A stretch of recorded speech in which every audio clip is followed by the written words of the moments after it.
All right. All right. Let's see. Somebody else just came in. All right, so I think the live is going on Facebook, or it should be shortly.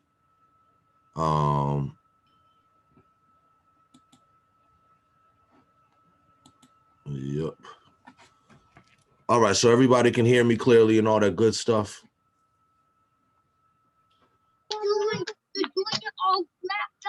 Peace. Peace. All right. Yeah. All right. Hold on 1 second, guys. I'll be right back. Just 2 seconds. Yeah, sorry about that, bro. So has other people joined in? Yeah, there's a bunch of people here, so we haven't started the discussion. We were just about to start, so just hold tight. Okay, my apologies for being late. Yeah, all good. All right, so just so everybody, just as we get started here, just want to make sure, we're going to have a free-flowing conversation. And obviously, when you have something to say, you will need to unmute yourself. Oh, good Lord, that's why it's not coming. You'll have to unmute yourself, and then also too, while you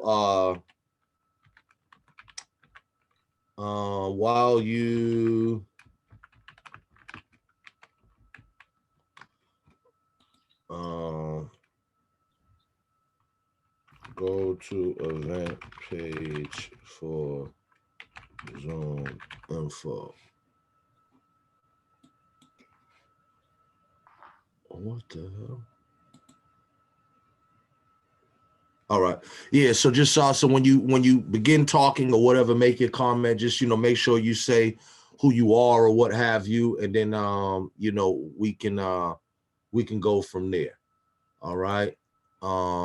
Now I also don't know why it seems to be stuck on people's faces.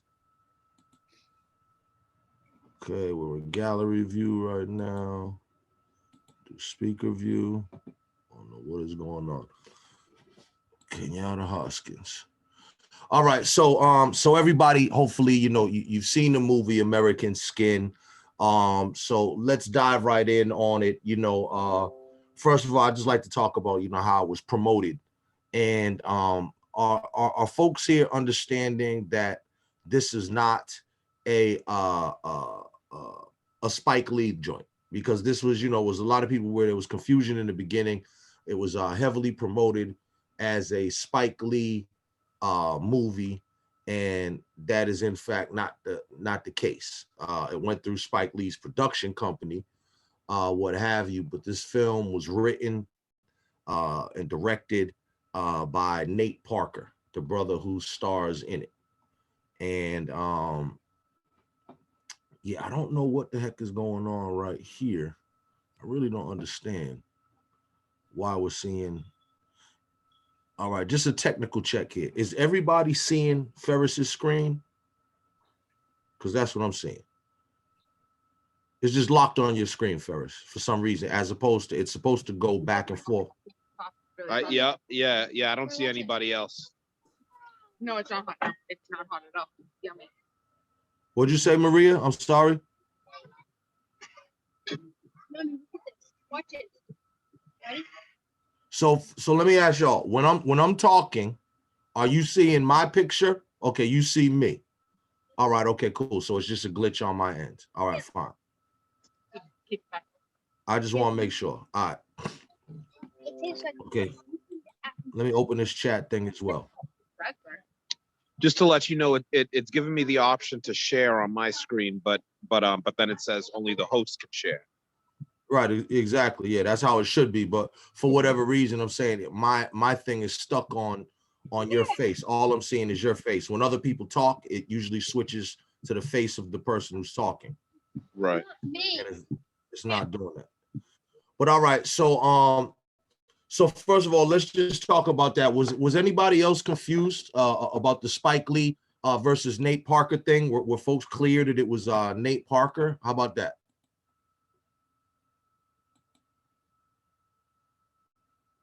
Folks? Yeah, so in order to have a conversation, other people got to talk. So if you want to say something, you got to unmute your microphone. My thoughts are I think they just let off with him because people know the name, and so they figured that maybe they would get more more people watching if they had a name that people recognize. Okay, and now seeing, in my opinion, that works against them because I had no interest in seeing a Spike Lee movie. Right. It's only because I did the due diligence to understand it was Nate Parker that I was looking for something different because Spike to me hasn't been on top of his game in quite some time. And everybody is still romanticizes Spike Lee, but he has been off point both with his films and his politics for quite some time. It's just not do the right thing. It's not it's not the Spike Lee of old. Couldn't agree more. Exactly. So anybody else have any thoughts on that? The Nate Parker Spike Lee thing?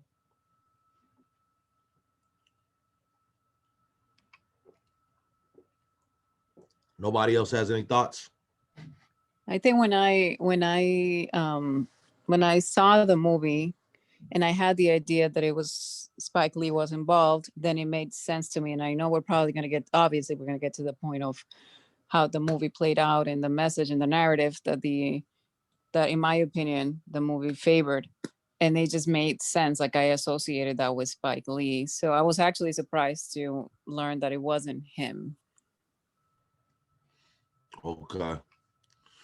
So all right, so let's now just get in on the movie itself. So it begins with the beginning scene with him in the vehicle, with the father in the vehicle along with his son at a traffic stop.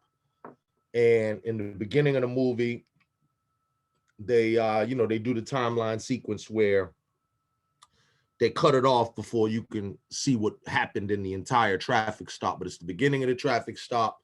They cut it off, and then they go back to the backstory of who these people were and their relationship and so on and so forth. So,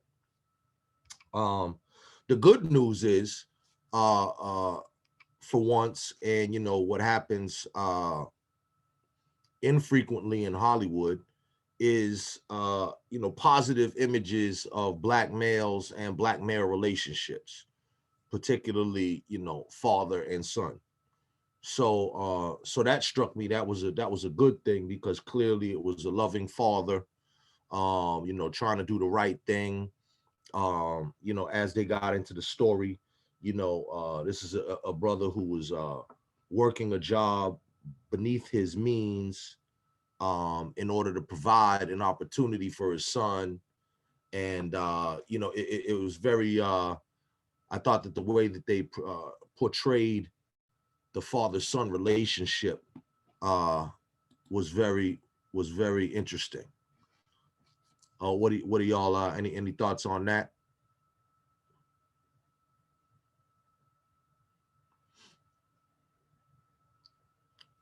Any thoughts on the father and son portrayal, the portrayal of Black men in the film?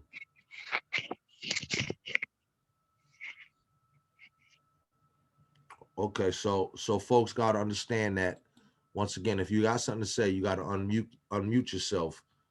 But this is going to be a very, very awkward discussion if nobody else is jumping in.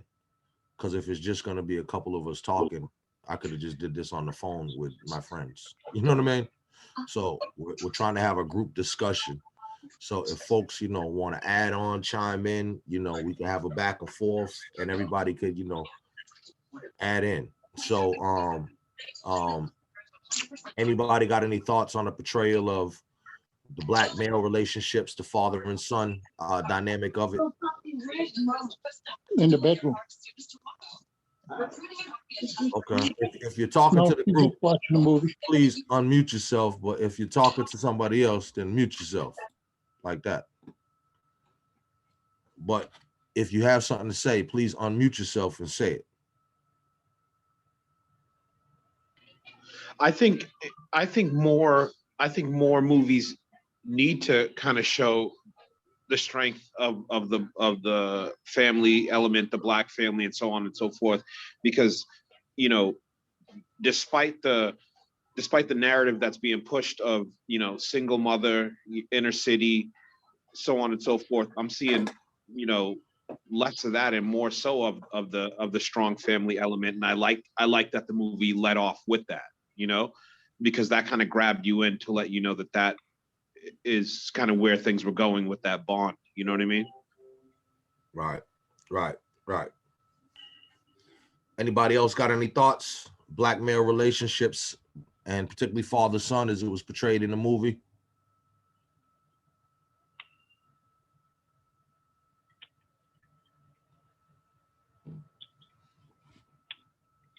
Yeah, Jamal, I thought it was a really powerful relationship between the father and the son. This is a father who did everything he could to try to protect his son when he shouldn't have had to do that.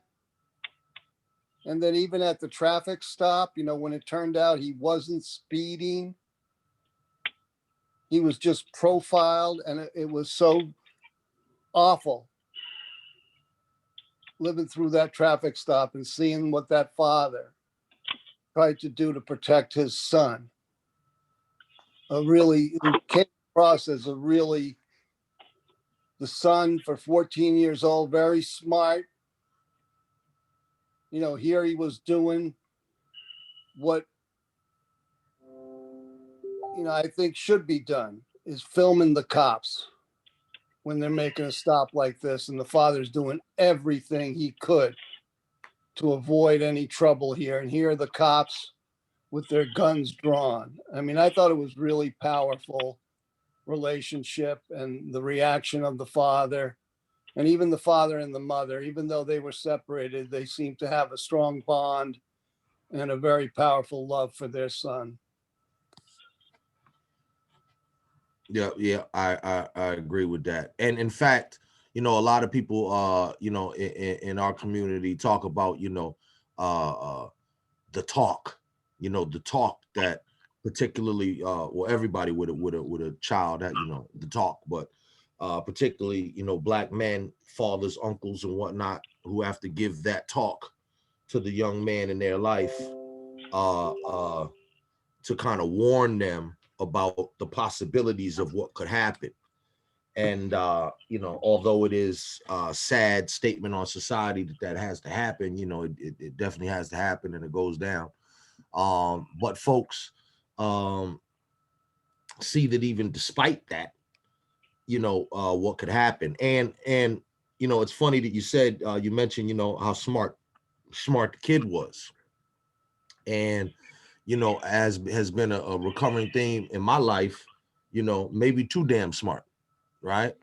And that's kind of what people say in terms of, you know, protecting the kids, where it's kind of like, yo, don't doing all that lipping off, and you know what I mean, just, yo, you got to relax, da, da, da, da. Maybe now's not a good time to film with your camera or whatever, your phone, you know, just, you know, you gotta, you know, you got to relax. So, you know, I thought that was also a telling thing. But yeah, clearly this is a father that wanted to protect his son. Yes, clearly the relationship with the mother, which we'll get into as well, because that's another thing that is not portrayed with your healthy relationships between Black men and Black women. You know, particularly if it's not in a romantic situation where they're just booed up, you know, on some, you know, romantic movie or whatever. So in that, the dynamic of them not being together and still being able to show that love, I thought was also interesting. But anybody else on the dynamic of the Black male relationship and depiction, and the father son relationship? Anybody else on that?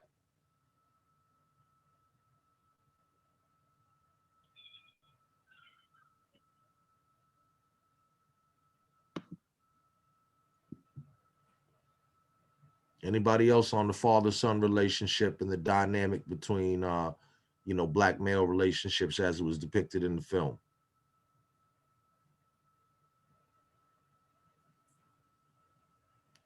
Wow, this is gonna be a boring ass discussion.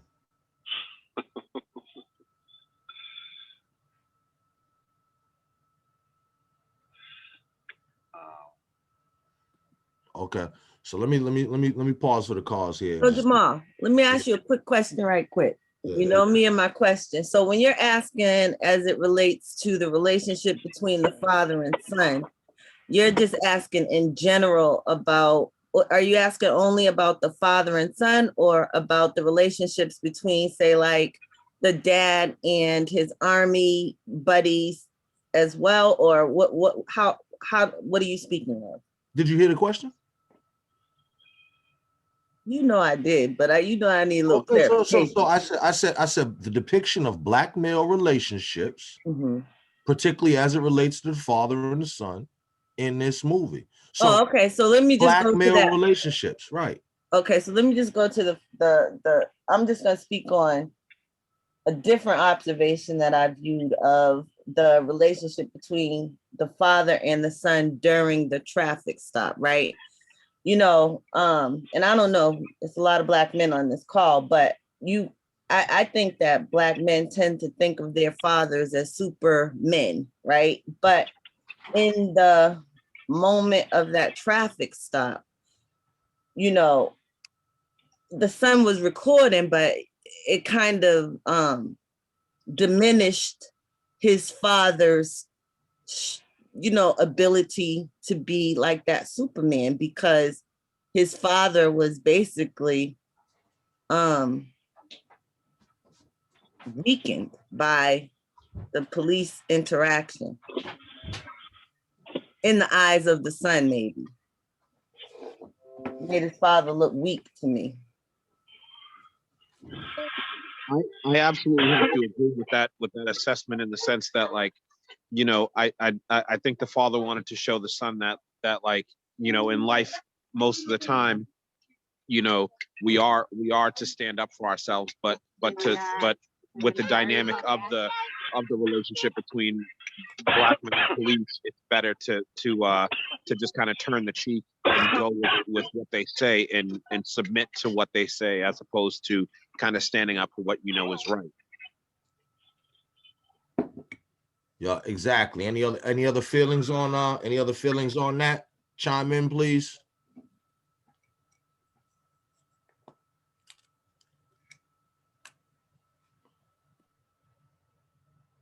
We got 16 people on the line.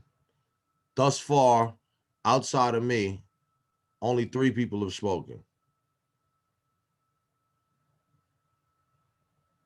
What are we gonna do? Are folks gonna get involved or what? You don't gotta raise your hand, brother. Just jump in. Unmute yourself and jump in. You can hear me? Yeah. You ain't right. muted. I was doing a good job of being silent then. Yes, sir. Peace. Good. I think what I got from the ending of the movie, what I got from the dynamic, we're talking about our father trying to be a superhero for his son, but he can't. I think one of the things that disappointed me about the movie was the very end, where they were coming out of the police station, and then the helplessness that the father felt at the time of the traffic stop. And I think that leans itself towards the idea of assimilating. Assimilating and trying to get along, and ultimately the realization that none of that is ever going to work. I was having a spirited conversation over here at the barbershop before I jumped onto this, but it was a lot of, we over here trying to live according to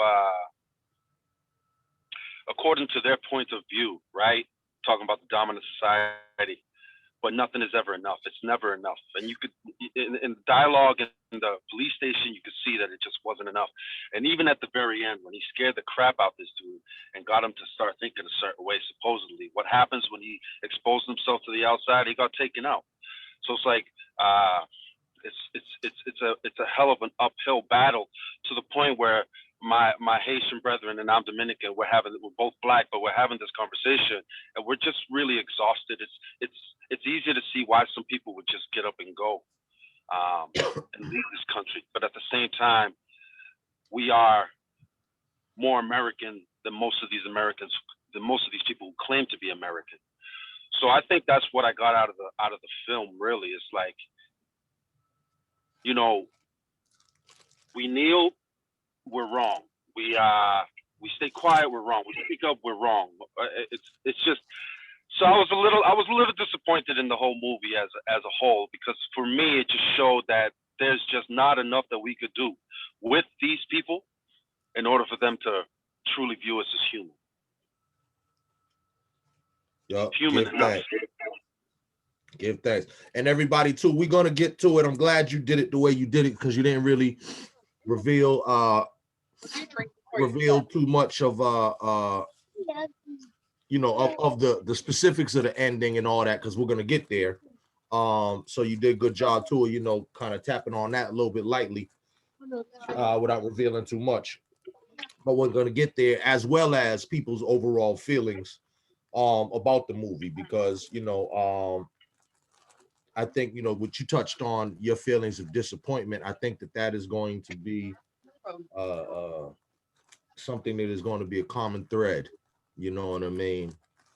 And I had real, you know, high hopes and all that. So, all right, so covering that, does anybody else have anything to say on the whole, the black male portrayal, the father-son relationship, or the black male relationships? Anybody else got anything to say on that before I move on to the next?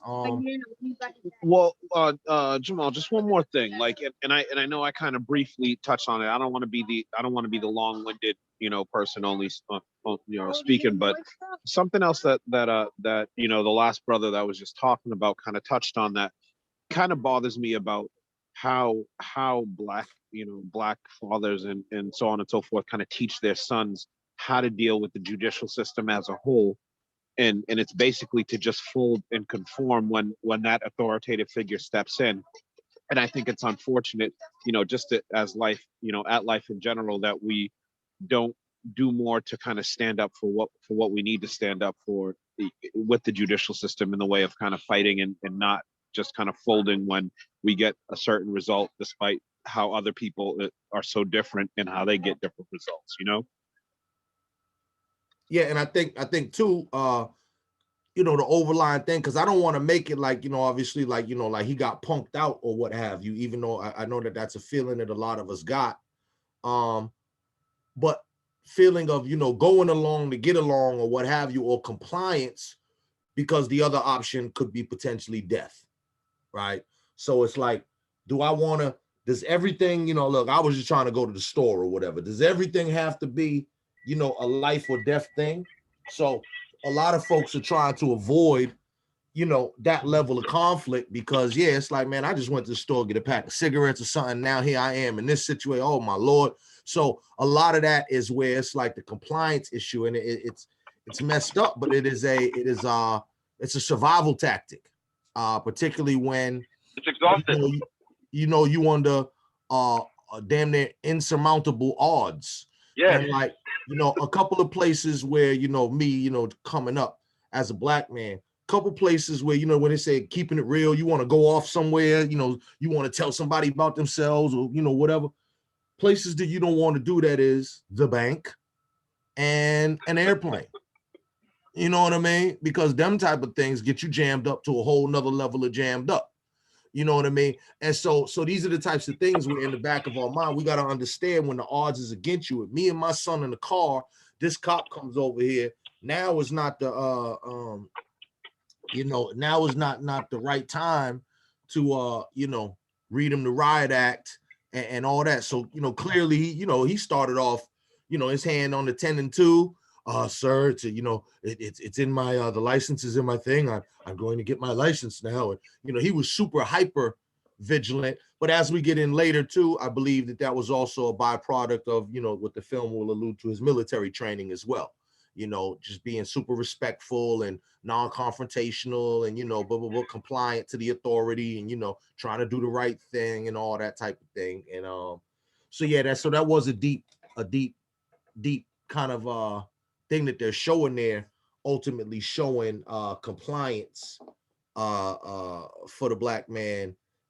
But once again, to my point is that, because what's the other option? You know, if he would have bucked in the beginning, then, you know, we could have had the ending at the beginning.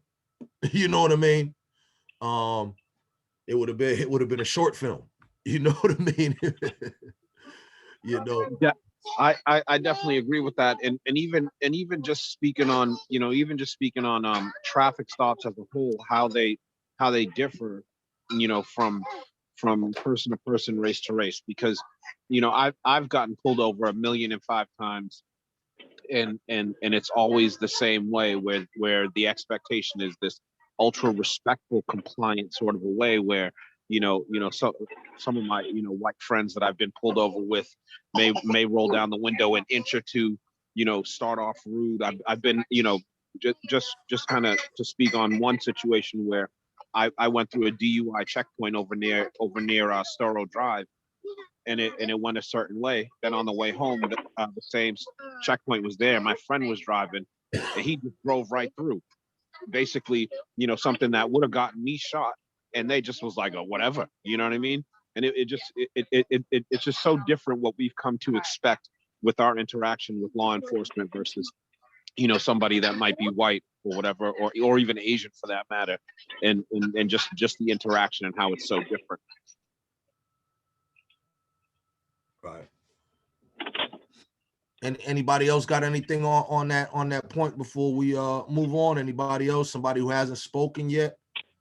And thank you, Susan, for the chat. I see that you said you haven't seen the film. I know the other brother on here hasn't seen the film as well, so it's okay if if you don't mind spoilers, right? You know what I mean? If you don't mind spoilers, it's okay. We don't mind that you haven't seen it. And if that's your reason for not talking, that's okay. That makes sense. That's a good reason. But everybody else, please feel free to chime in, jump in. Anybody got any comments to say about anything with who, particularly anybody who hasn't spoken yet, please add on.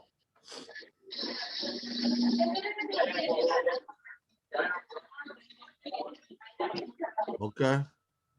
Nobody else has nothing to add on?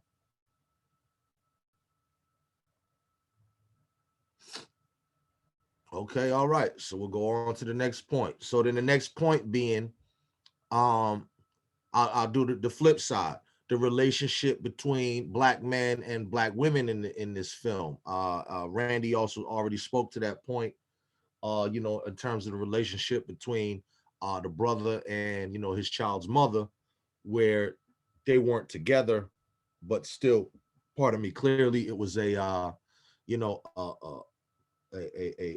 working relationship, co-parenting, seemed to be healthy. I mean, obviously they broke up, so I don't know, whatever the background, I'm sure they had fights or whatever, like any relationship, but it seemed to be a healthy relationship, which is something else that's not often depicted. So is there anything that anybody would like to bring up about, the depiction of relationships between Black men and Black women in this film, particularly the child's mother? Anybody else? Come on, y'all. It'd be great if I don't have to fish for comments every time I try to throw something out there too. It gets laborsome. So somebody else could please chime in.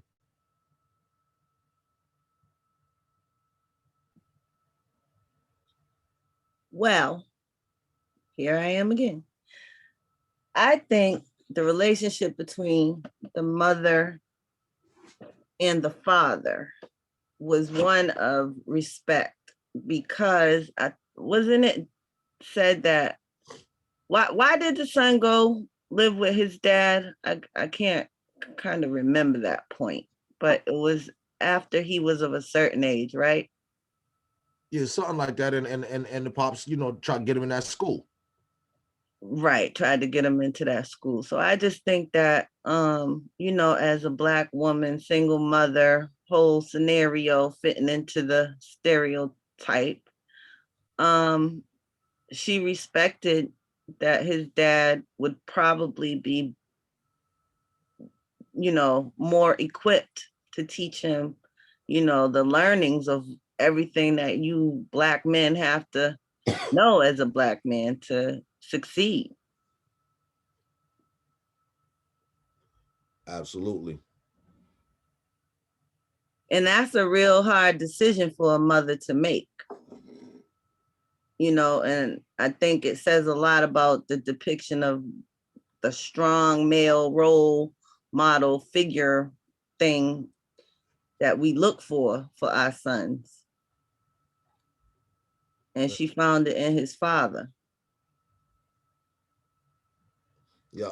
And I like that she wasn't portrayed as no, you know, trifling, you know, rollers in the hair, you know, fuzzy slippers on type of thing like they so often do. The black mother, you know, in these things, you know, because the black woman has really gotten played out in films and all that. Oh yeah, matter of fact, side note, I'll just tell y'all this, it's a little joke, you know, funny thoughts that cross my head. But you know, while I was looking at that American Skin and whatnot, you know, a lot of trailers and stuff be coming on. So trailer for Tom and Jerry came on. You know, my first thought was, is they gonna have the old black lady in it? Thomas, remember that? You know what I mean? So that's what I'm talking about, the depiction of black women in films, you know, how that been. So that literal depiction, of course, that black woman whose face they never showed, all you saw was the slippers and the apron, that type of deal. So I'm glad that they didn't play the mother here like they played women in, let's say, I don't know, Boys in the Hood, or, you know, Fridays, or, you know what I mean, just kind of that loud, you know, stereotypical, you know, I thought that her role, even though she wasn't in it, you know, a grip, but it was decent. Yeah, well, it was kind of decent, but at the same time, though, you know, in a lot of these instances, and even in, you know, the real life, true, you know, officer related killings of black men, you know, the mother at the microphone begging for, you know, peace and tranquility, you know, to save the community while grieving a son.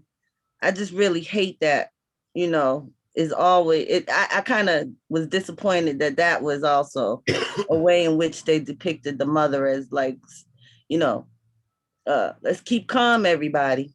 You know, that right there is really triggering for me, because God forbid, you know, I haven't been in that situation, but I do know plenty of mothers who have, and honestly, the ones that I do know who've experienced the loss of their child don't feel that way about save the community. Right. But also too, you know, nobody in their right mind is gonna go up there and, you know, say burn it down, because then of course they will lock your ass up too. You know what I mean? And so that's the thing where, once again, we always have to weigh consequences. You know what I mean? Well, then don't be putting me up at no microphone then, because I might not be that mother. I might not be that one. But listen, hear what I'm saying. The police have a plan for that. So that's what I'm saying. If somebody were to do that, now you got a son dead and a mama in jail, because they're going to lock you up for inciting a riot, period. So that's the type of thing. What I'm saying is it's always a consequence, you know. Yeah, but okay, so I understand what you're saying, but I'm saying, like, in the movie though, it wasn't that the mother went, you know, to the police. They came to her asking her to please do something about what was going on. You know what I'm saying? Which definitely happens all the time. Usually these families, whether it's the mother or the father, are approached either by the police to call for calm, or the local minister, with or without jerry curls, usually does it. You know, there or sometimes even elected officials.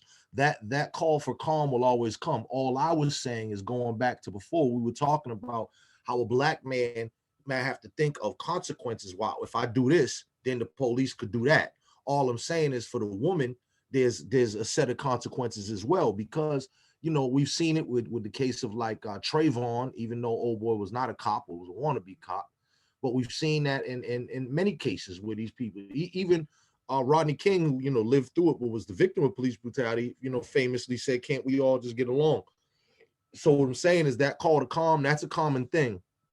And all I was saying is, because the flip side of that is, if somebody ever did go the other way with it and get in front of that microphone and say, burn it down, they're gonna be trying to bring charges on you. I forget, there was a family of somebody where the uncle was Unless on it's that, Trump. and that's what they try to do. Exactly, unless you're Trump, right? Of course. So yeah. So anybody else? Oh, one other thing I want to make on the women tip, the relationship between the black men and the women. One thing that I thought that they could have did differently as well, which had been done before in the movie Drop Squad. If y'all have seen the movie Drop Squad, and if you haven't, you should. In the movie Drop Squad, the squad of brothers who was doing the missions, but the women was there too. The women was in the mix. The women was in the army as well. So the only thing that I thought went on the straight kind of, let's say, the gender roles or whatnot, was when they chose to bum rush the show, so to speak. There was no sisters amongst that squad. Now, for a lot of people, it's like, yo, the men got to do what the men got to do. But I think that was just a little bit of a tired little role. And even if it wasn't the mama, there might have been little, sister from down the street who was down with it or whatever. And being that they were all, former military or whatnot like that too. It's not like there ain't no women in the military, so on and so forth. So that was, I also liked the officer in there who was the Latina sister who spoke. I like that little character, that little line they gave her right there, right quick, because she had to speak up for herself on the woman tip and the Latina tip when it came time for that. So I like that. But overall, I think the portrayal of women and the relationships that they had with men was, pretty decent in this as well. Anybody else got any thoughts on that before we move on? Particularly anybody who has not spoke yet, please. Anybody, any thoughts on that?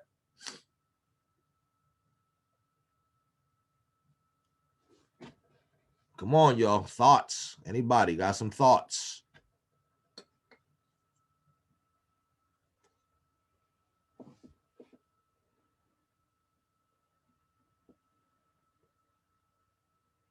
Man, y'all want to watch me take a nap online?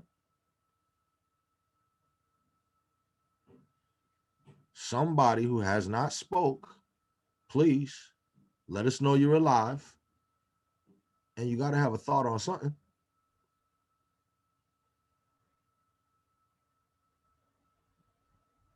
Okay, I'm going to dead that topic. So right then, now what I'm going to just do is I'm going to open it up for anybody that wants to talk about any aspect of the film. Now y'all guide the conversation. All right. So, I covered the male related. Now I went to the female thing. Now let's open this up for anybody, because maybe somebody hasn't said anything because they were just like, oh, I don't like his question or the topic that he's trying to touch on right now. So now let's just open it up for any aspect of the movie.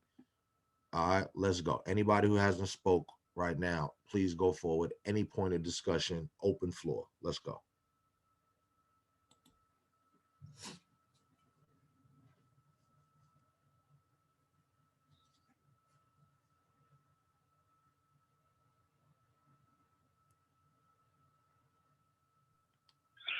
So what did we think about the overall message of the movie? I mean, I started to talk about it earlier. It's just no one's really like focusing on specific questions. Maybe we should just ask that question. How the rest of the black people in this forum feel about the way that the movie concluded? Which I feel, if you're going to be in this forum, you should have watched the movie. So I don't know about the impact of spoilers on the listeners, but if you're here, it's assumed that you watched the movie, right? But I think ultimately, like, I started to talk about my overall feeling, how it was a feeling of hopelessness, feeling of hopelessness. Part of me was asking the question about, did he fulfill what he set out to do? Was it worth him becoming a martyr in some people's eyes, or was it not? I think he kind of knew. I think he kind of knew what was going to happen. I think he knew what he was walking into. But even more than that, I think we've come as a people to understand that if there's a situation where we fall into police interaction and they've already deemed us as guilty, they are going to deliver upon the judge, jury, and most importantly, the execution. Whereas, in situations like this Dylan Roof character, where he goes into a church, kills innocent people, and he's given McDonald's on the way over to the cell.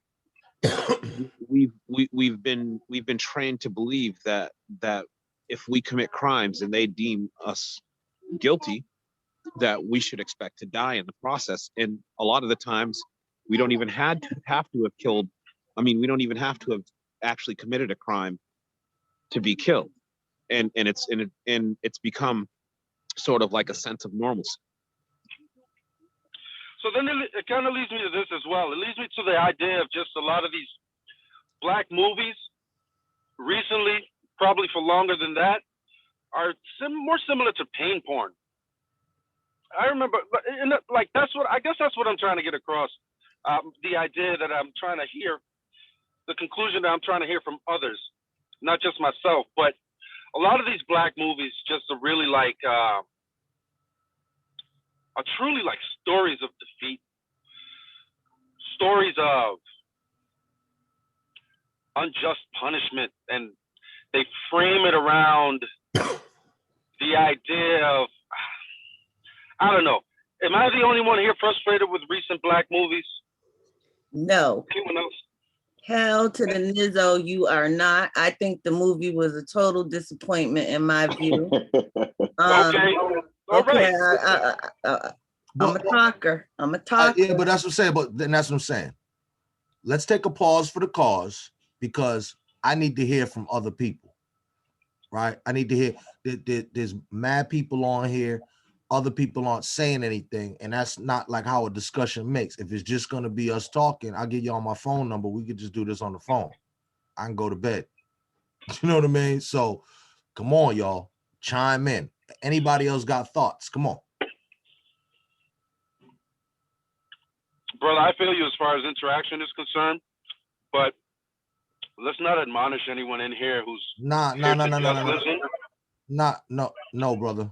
I was gonna say, yeah, not because when I set my time aside to do these things, I do it for crowd participation. Other than that, I would not have done it. And while I'm very grateful for your participation and Ferris's, Stefana, Randy made a comment. We have a lot of people on here who just like not participating. And like, to me, in a community discussion, I for one, at least, because look, I could have set this time up and did Jamal Crawford presents Jamal Crawford's thoughts on American skin. And I could have just did a lecture on it and then just opened a Q&A at the thing. I don't want to just talk here, and I don't just want to have a small group of folks talking. I don't want to hurt nobody's feelings or nothing, but I'm trying to encourage people to participate because that's what it's for. And if we're not going to have a group discussion, quite frankly, I would rather than just end this and wait for the next one. That's my thought, because I got 8 million other things I could be doing. So once again, let's open this up for anybody else who may have a thought on the movie. It's an open floor, so it's no topic. Please, somebody else who has not spoken, please put your thoughts together, please.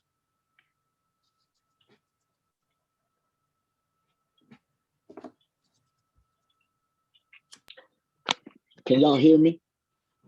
Yes, please. All right, awesome. All right, so here's what I have to share about the movie. When I first saw the trailer, I actually found it to be exciting. I thought actually that Spike Lee was actually going to catch some heat for this, and all the actors that were going to be part of this production. The reason why is because the concept of Black men taking over a precinct is just so, to be quite frank with you, not necessarily, and I'll say this, and I think y'all may understand where I'm coming from, but it's not at all out of the realm of probability in the way that the situation is in America. But to put it in a film, in a motion picture that's going to be distributed worldwide, I thought, wow, Spike is either he's got to know he's going to catch some heat for this.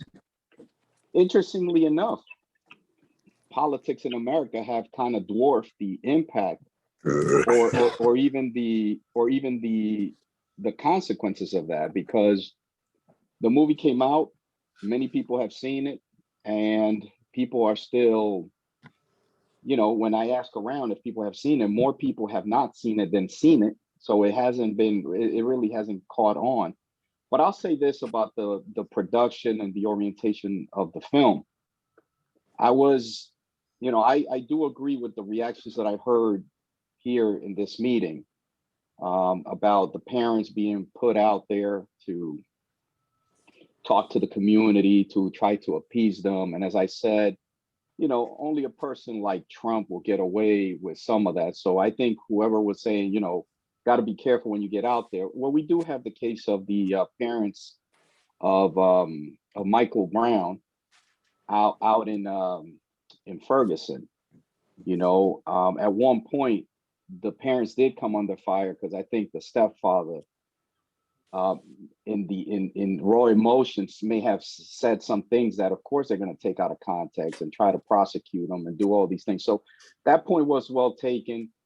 At the end of the day, I saw the film and I lost. A part of me was a little bit, I wouldn't say a little bit, but quite disappointed because it became a dialogue. And I was expecting a trial. I was really expecting, to be quite frank with you, true to form, even in that scenario, they showed that cops will act violently and get away with it. Like, even in the middle of a takeover where Black men are in control of the precinct, a cop shoots a Black man and doesn't face any consequences. Like, it's a lot of dialoguing going on. So to me, I know it was Hollywood and all that, but it just goes to show how even things like that could be, could be used to change the narrative. I think we fall prey to the same narrative, and we allow the story to continue being told by those who oppress us and who keep us as prey to their games. So I'll stop there if anybody wants to react to that. But I think that these films are important if they're going to carry a good message. I think if they're not, then they should just stop. I know this is not about, this is just focused on this film, but I felt the same way about Judas and the Black Messiah. So we can get into that one later, I suppose. But man, so many emotions. But I am glad that at least at a minimum, they're bringing that kind of action. It beats all the other corny stuff we got to watch. So thank you for the forum. Absolutely, bro. Thanks for the comment. So now, please, anybody else who has not spoken, please chime in. And Stefan, I ain't forget about you either. We're gonna get to you. I just wanted to make sure some other people who haven't spoken get in as well, because I want your thoughts as well on it overall. I haven't given my thoughts overall yet either. Just I wanted to jump in on the brother's point though. The whole Spike Lee thing. I talked about that in the beginning. I don't think he was on at that point, but Spike Lee just went through his production company, but it was actually the brother Nate Parker who wrote and directed it. So I want to make sure he gets his credit because it definitely was a masterful piece of work. Whether or not I agree with it or not, is another story. But I can't write no scripts. You know what I mean? So definitely, sure, yeah, that was good. But all right. So anybody else comments? People who haven't spoken yet, please, please, please. Those who have not spoken, jump in like double Dutch. What's up, Jamal? Peace was good. Hey, man, I enjoyed the movie. And yeah, we often see these movies, about Black issues. But I didn't feel like the movie was for us. This movie was for them to see what if the shoe was on the other foot. What if we actually did have a jury of our peers? That's what I got out of it. I didn't really feel like it was for us. We don't need to know the message. They need to know the message. And it was so vivid by taking them hostage. It was so vivid that it was like one of those things where I think it was directed well in the sense of like, how would you feel? You know what I'm saying? Like, how would y'all react to that? The way, and then try to understand how we feel about certain things. So that's what I really got out that movie. It really wasn't for us. We don't need to see more slave movies. We don't need to see more police shootings of our young black brothers. We don't need to see that. We already know that story. Y'all need to see that. So that's what I think it was directed towards, white America, not black America. All right. Any other thoughts? Anybody else? I think we need to stop making these movies to try to convince these people to love us. I'm not a big proponent of that. Absolutely. Yeah, trying to convince these people to love us, man. For over 466 years, we've been trying to do that. All right, but yep, let's get back to it again, please. New people chime in. New people. Somebody we haven't heard from. Unmute yourself and chime in. Give us your thoughts on the movie. Any subject you like.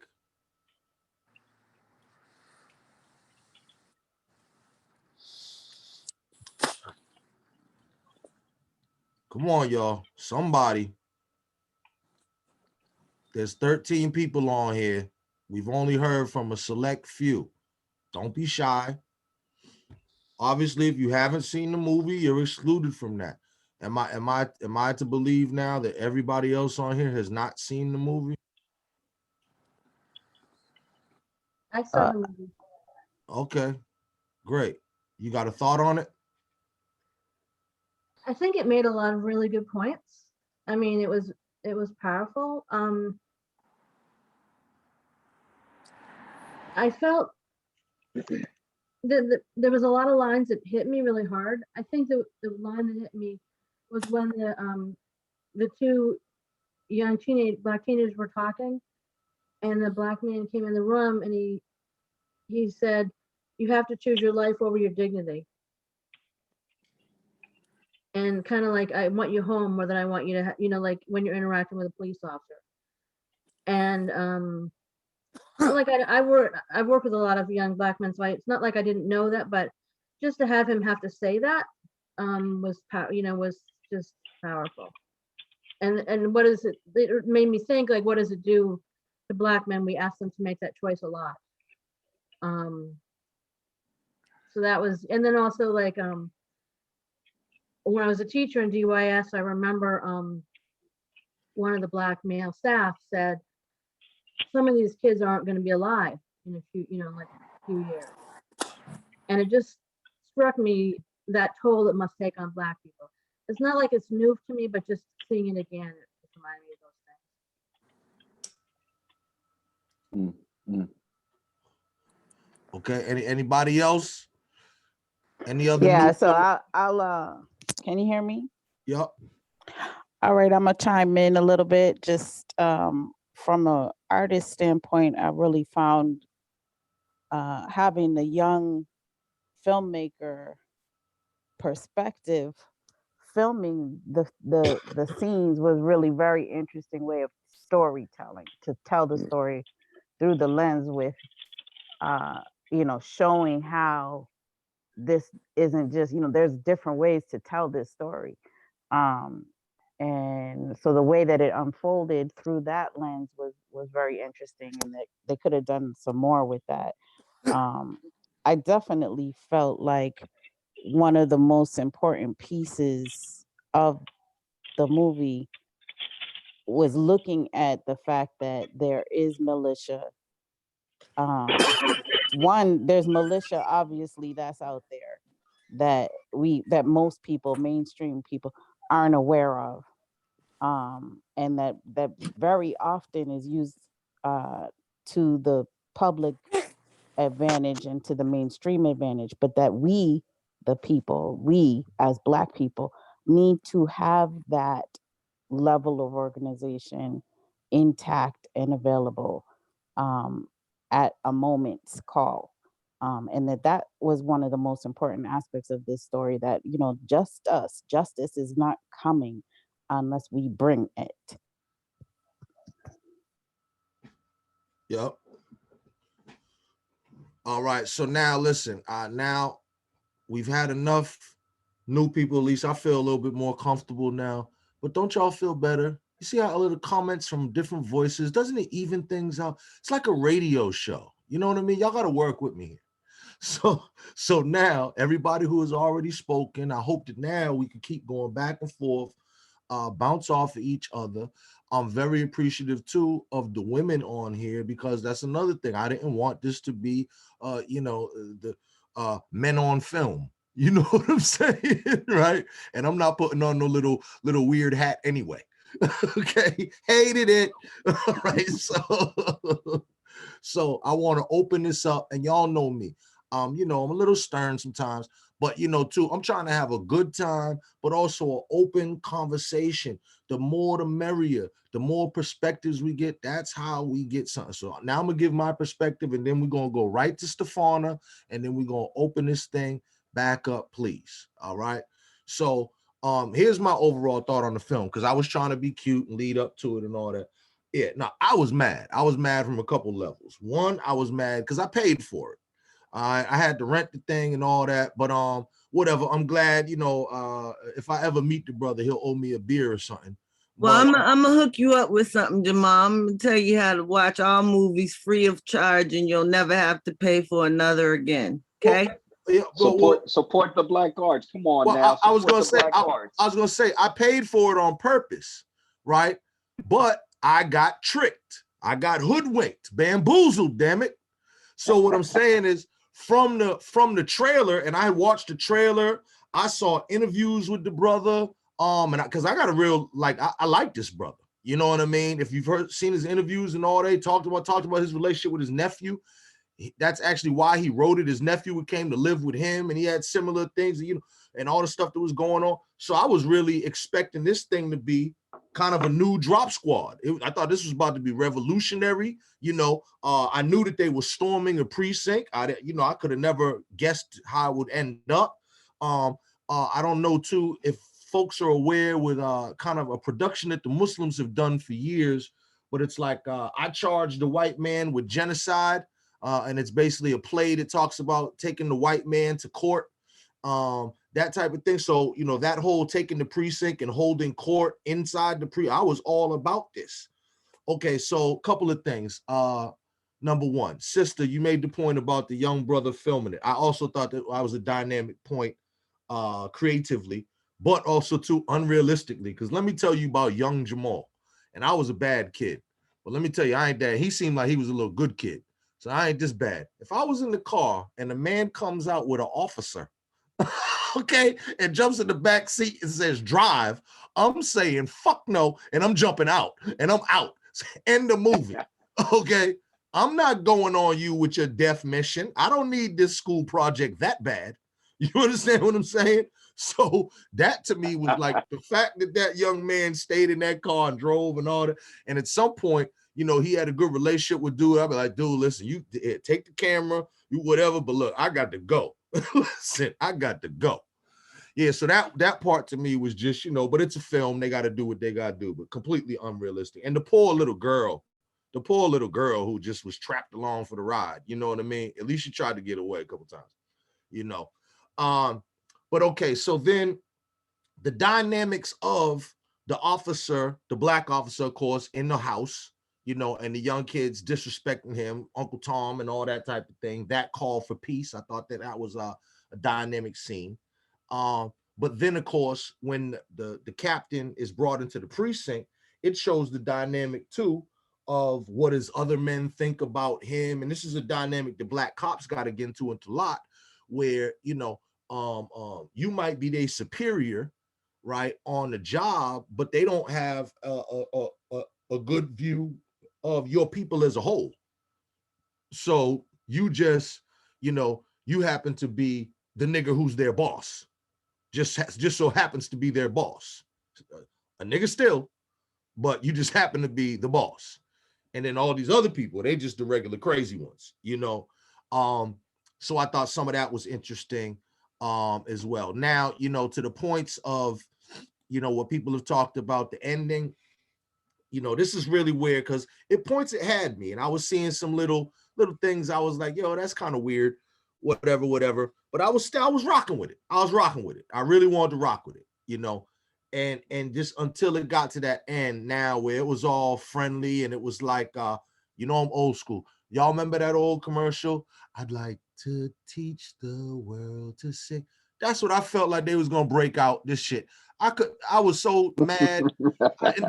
And then at the end when he's like talking with the white cop, I was like, what are they gonna tongue kiss? What? They friends now? They gonna go fishing? Like what is happening? So that was another completely unrealistic part of it. But then they quickly got back to realism because, of course, oh, pardon self, can you let Ricardo Love in the Zoom? Oh, I'm sorry. I was scrolled down. That's why I didn't see it. I'm sorry. Thank you, sister, for that reminder. I was scrolled down. Yep, bum. So then they quickly got back to reality, you know, because it was once again, you know, Laverne and Shirley walking down the street. And then when he get to that door, though, pop, then I was like, oh, okay, now that's more real. You know, that, you know, as messed up as it was, that was realistic, you know. And then, of course, him down, sprawled out with, you know, as a famous movie thing that they do with the ever increasing, you know, pool of blood, you know, that gets bigger.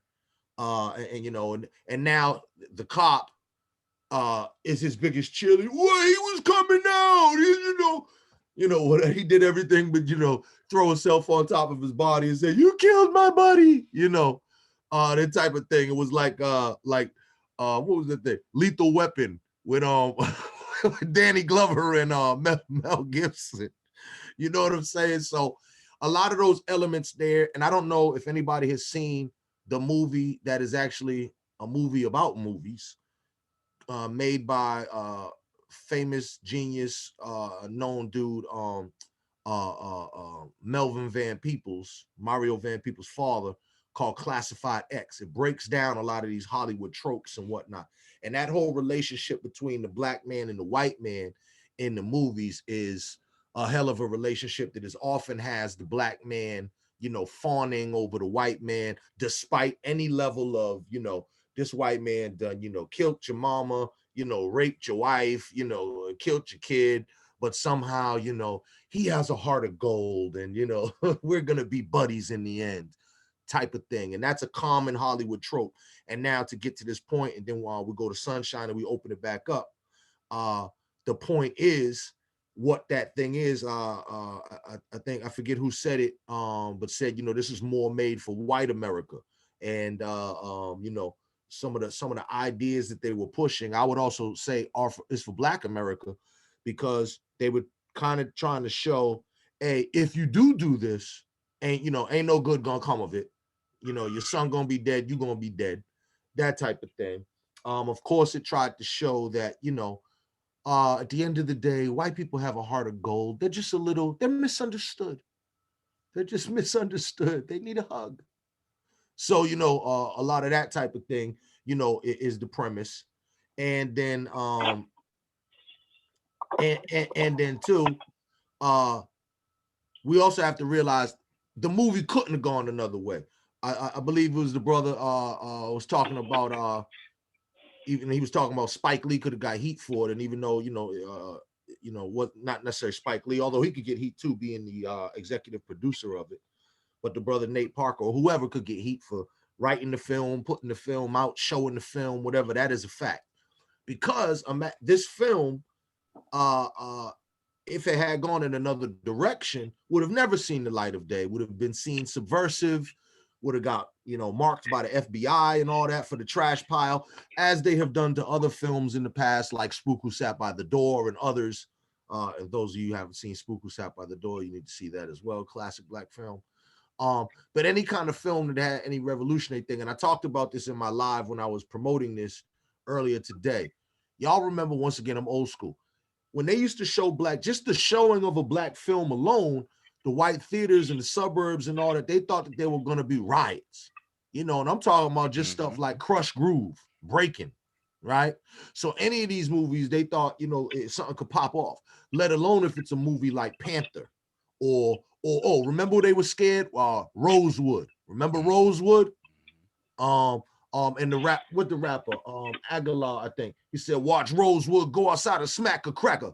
Right?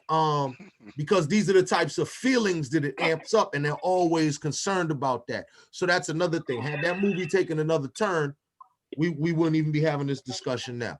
But all right, so let me go now to Sunshine to get her thoughts, and then we go open it back up to everybody else, please.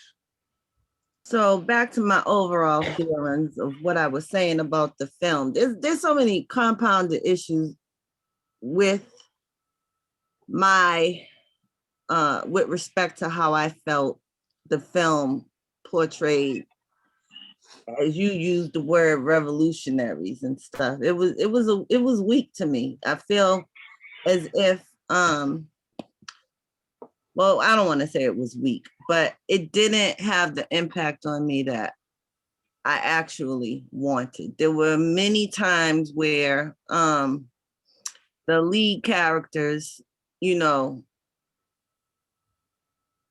could have been, you know, stronger to me. You know, even once they had taken over the precinct, it still showed. I don't know. I can't.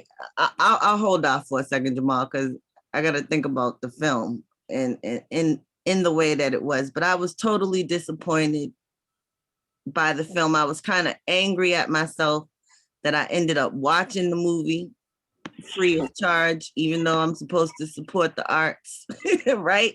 I got to just keep it real on that level that, you know, I don't know the brother's name who was speaking. I think he's sitting in his car somewhere, who he asked a question about, you know, in general, Black films and in the arts. You know, there was a moment in time through watching the trailers that I felt like I was going to see us in victory. And there wasn't any victorious winners in this film. Everybody lost. You know, the mother lost, the father lost. We didn't even talk about grandma, right? The grandmother who was, you know, she had few little scenes in the movie, and she's talking about, you know, everything that her son did to save his son. And he couldn't save his son because the system took him. It just, the movie was a serious disappointment to me. I think it would have been a victory if he actually got out of that precinct and got arrested. I think I would have felt so much better about that film if they would have taken him alive, because I don't feel like he committed any crime in there that deserved him being assassinated like that. And the other thing to me, I want to say about that part, about the fact that he was actually killed, I feel like it was just a clear message, right? We have to think about the messages that we're given in anything that, you know, we see, hear, watch. We all know it through memes and GIFs and Facebook and social media and the movies. At the end of the day, the white man is always gonna win. He's gonna beat you down. It's at the end of the day, there's no need in, you know, fighting, and it's not, you know, you know, I don't know. It just, I don't know. I was mad. Yeah, it's the idea of our Black leaders losing again. Yeah, in real life, in real history, throughout the 60s and the 70s, they killed all of our Black civil rights leaders. And then, according to a lot of these movies that we've been watching, the Black man is still losing somehow. Still losing somehow. Like I said before, pain porn. What are we buying into? What is the overall message that these movies are trying to instill in us? Like, what is the programming? And I feel like it's a program. The program is to be comfortable with feeling defeated, because the only thing you'll ever gain is a small win. You'll never get a big win. We're never going to allow you to get a big win. You know, at least not from us, not with us helping you. But that's just the opinion. That's just the feeling I get when when he was taken out, coming out of that police station. First of all, I didn't think he was going to shoot the police officer because black people are the most compassionate and loving people on this planet. But it was still a very tense moment. Again, the most disappointing part was at the very end when he got taken out, which to me was just like a messaging of, oh, you thought you won, nigga. You thought so. Now check this out. You know, now I'm from the streets. Now here goes my hood mentality with it. You know, and you know, as black people, we always, you know, we put ourselves in the movie. We rewrite the damn movie like it's real life. And like, well, what I would have did was, you know what I'm saying? But yeah, so what I would have did was so first of all, ain't no way in the world I'm going through all that trouble, risking my butt, the butts of all my friends and family. I felt bad for the old man who got shot. I knew something was gonna happen to the old man, and I like that actor too. But I'm not going through all that trouble in this. So if I'm in there at one point, all right, so what do you want? All right, yo, y'all guard this cell over here. I'm gonna lock me and that white boy in the cell, and we about to get it on. At least we about to get it on, and I'm about to get him the business. Okay, so that's option number one. He's at least gonna get that work. Okay, option number two. You got the gun to his head. You pull the trigger. There's not a bullet in it. Maybe it's the Humboldt Ave in me, but I'm damn sure at least pistol whipping him. Okay, you damn sure gonna get this lump on your forehead. Okay, at least that. So because it's just too much trouble to go through it, and like I said, at that point, what you gonna do? You gonna kiss him? You know. So it was too much. You know, and yes, the point of take it. This is I did a whole build on this Facebook Live one day. One of these new words that they use, and one of these newfangled words, and I hate it. Resilient. Yo, these people say, "Oh, black people, you're so resilient." You know what that means? Take another one. Take another one. You could take it. Y'all, you're so strong. Put another brick on your back. So it's a trick, and also that trick of this us being all forgiving and loving and compassionate. Once again, that's that trope back from slavery. As I said, this white man can rape your wife, kill your mama, kill your kids, and you're like, yo, but he really has a good heart. You know, Massa didn't mean it. He's really, you know, he's a good person. And so there was a lot of them elements in here. And of course, any thinking black person is going to find that disgusting, particularly in this stage of the game. Anybody else got some thoughts? I do. We got you. Okay, yeah. What I wanted to was, what I wanted to say is that the programming, like the brothers said, you said we're compassionate. We are compassionate with them, but in the hood, you know, it's eye for an eye. We riding against them. We going with guns. Life is, you know, it does not matter. We're going out, and that's the programming that we have. From their perspective, it's like the ISIS papers, where the fear of genetic annihilation is always at the core of white supremacy. There's no logic behind it other than we can't let you get this, because if we let this fairness happen, then the end result will be the genetic annihilation. If our daughters can sleep with your sons and so on and so forth, the way everything that life as we know it, leadership, and our they don't want to come back to Mother Africa. They always admit that from Lucy to Africa, that they came from Africa. They know that, you know, scientifically, the only way that they really can rejoin humanity is to come back to Mother Africa, and the only way to do that is the interbreeding or whatever to one. No race is just the human race, but really the separation has become from the culture and being isolated and so on and so forth, and what came from that, the ways of being that came from being the isolation, and still having that at the core root, and then the fear of the genetic annihilation. So they programmed us real good. This, you know, you said it might not have went down that way in real life, but we are so compassionate. It shows you every time one of us gets shots, the mother is hugging and forgiving the shooter. You know what I'm saying? This goes down to real life. It's not about no movie stuff.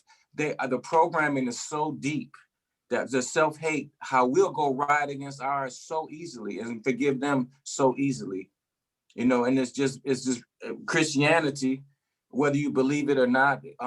How we take it on is the forgiveness, turn the other cheek, and so on and so forth.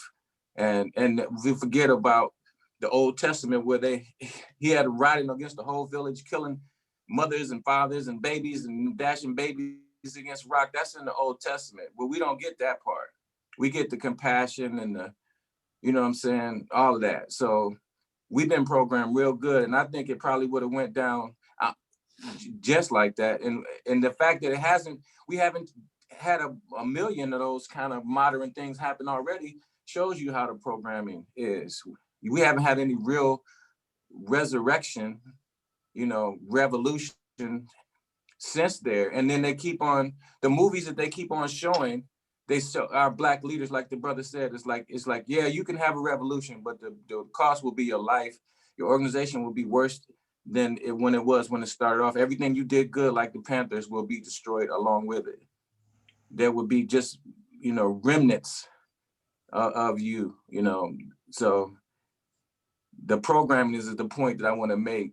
The docileness of us, the buck breaking as they are now coming back. We, you know, I hate to say it, but you know, we've been buck broke to a large extent, and the logical reason is because we know that this man ain't going down. Even if we came out with the not giving a F, brothers and neighbors had a great leader with the guns and everything, they're not going down into the night with violence. They will blow this planet up with a nuclear weapon before they let some armed Black people take it over. I think we kind of know that in the core of our heart. It's like, I mean, you could get a battle won, but the war, they're gonna go out to the last nuclear weapon in the bunker somewhere. That's just how I feel. You bring up a lot of good points, you know, to your point of the programming. While everybody, you know, talking about the protests and all this type of stuff, I would always see, well, a couple of things, you know. For those that know me, I do a lot of activism around police, and I'd also do a lot of media analysis.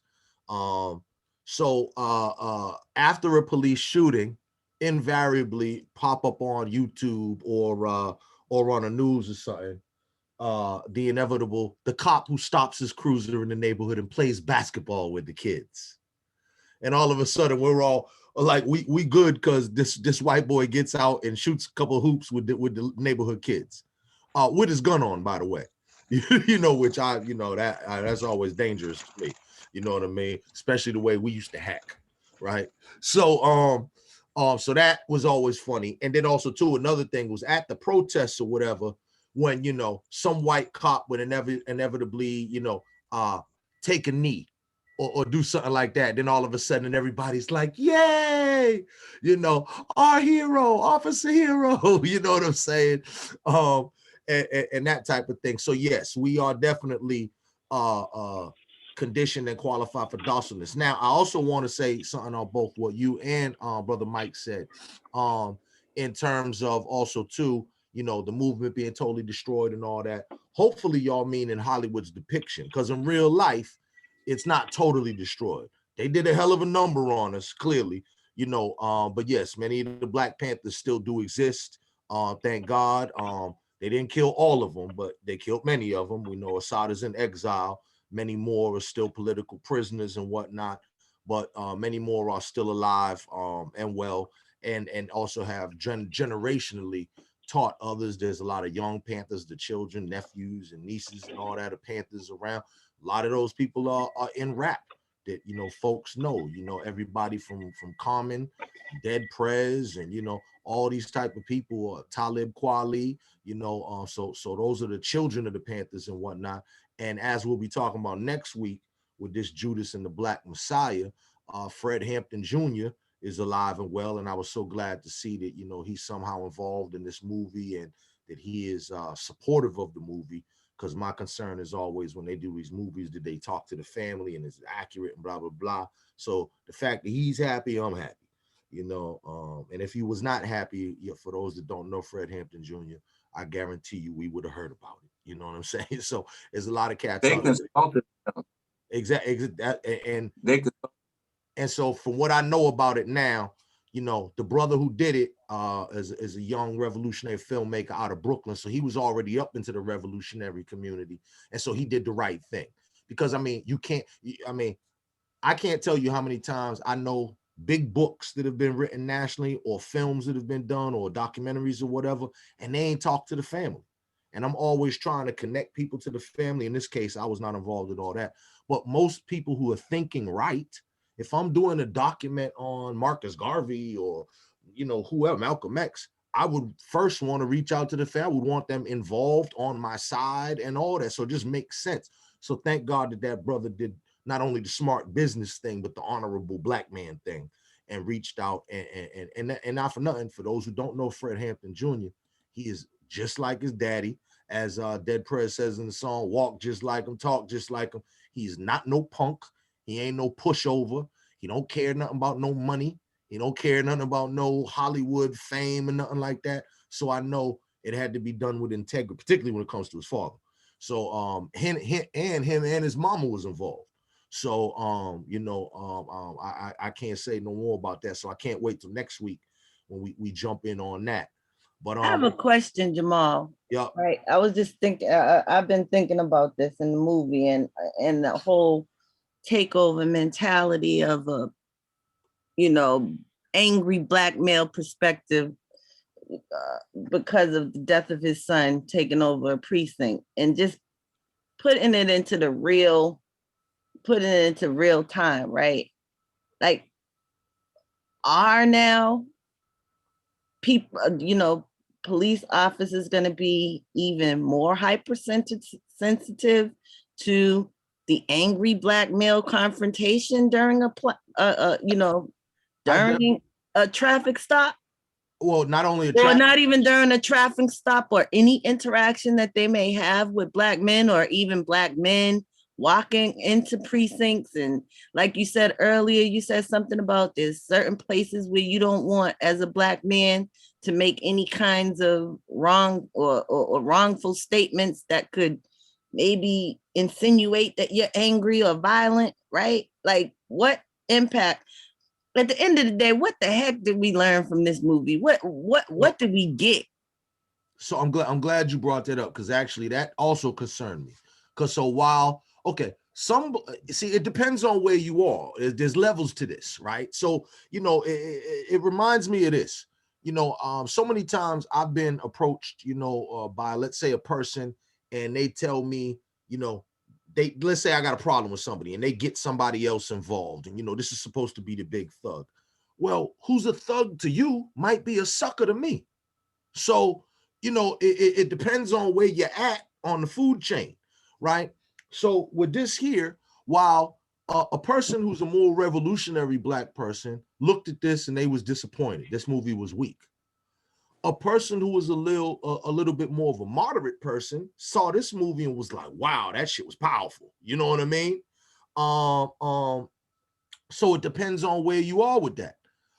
A white cop who sees this is, what did I just say? Black people, we go to the movies, we put ourselves in and talk about what I would have did was, well, a white cop sees this is like, oh, hell no, that would never happen.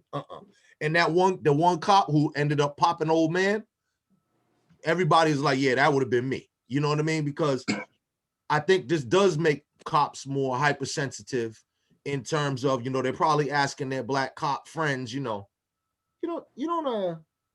think that shit could really happen, do you there, Tyrone? You know what I mean?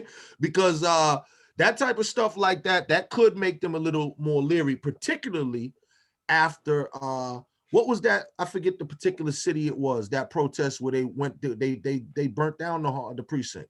That was Seattle. What was that? No, begin with a P. Portland. Portland, Oregon. Thank you. But by the way, just so doing some fact checking real quick, it wasn't black activists who took over that. Oh no, I knew. Okay, Oh, cool. I knew. No. I just making sure, because the thing is, when I was watching the film, I also thought about that, and how the way that went down was basically, because think about it, these people just walked into that precinct. They just walked in, and you never. Come on, man. You know you're taking over a precinct. You're gonna get some bullets coming your way. You gotta be ready to shoot them back. I mean, but they just walked in and took it. And later on, some investigative reporting turned out that actually the police had essentially left the building to be taken over, Right. as if it was coordinated on both sides. So there's a lot going on, brother. So, Kind but I of digress, man. Go ahead. I'm kind of sorry. like the Capitol building. Yeah, yeah. Right. Because Yeah, they that's want to you defund police. This is what's gonna happen. See, you know. So that was a psychological move right there as well. oh yeah, hey, look, can't live with us, can't live without us.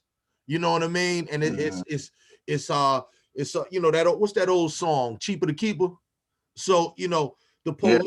police are dependent on people's overall fear, which is what need. And I'm not we do need the police, but we need righteous and just police. We need a total restructuring and, you know, reconfiguring.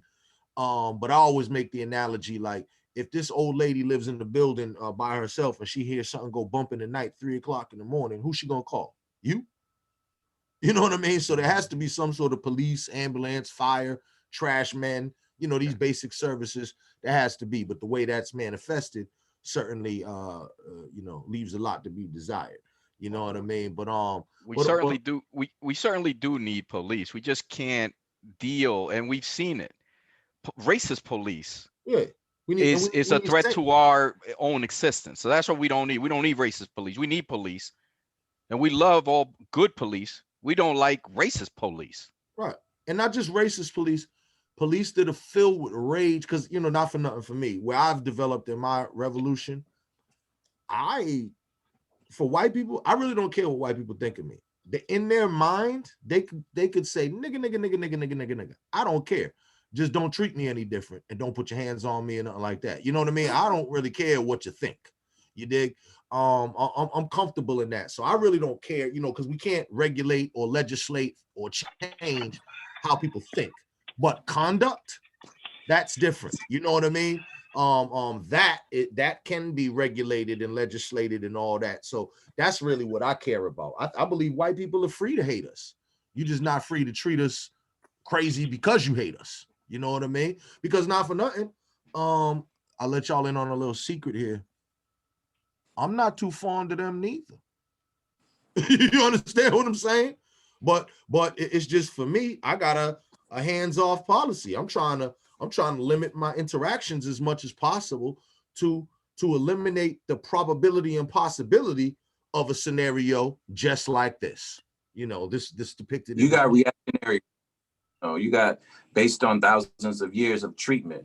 So it ain't even prejudice, because the prejudice means to prejudge. We're not prejudging it. It went on then, it went on a while ago, and it's going on now.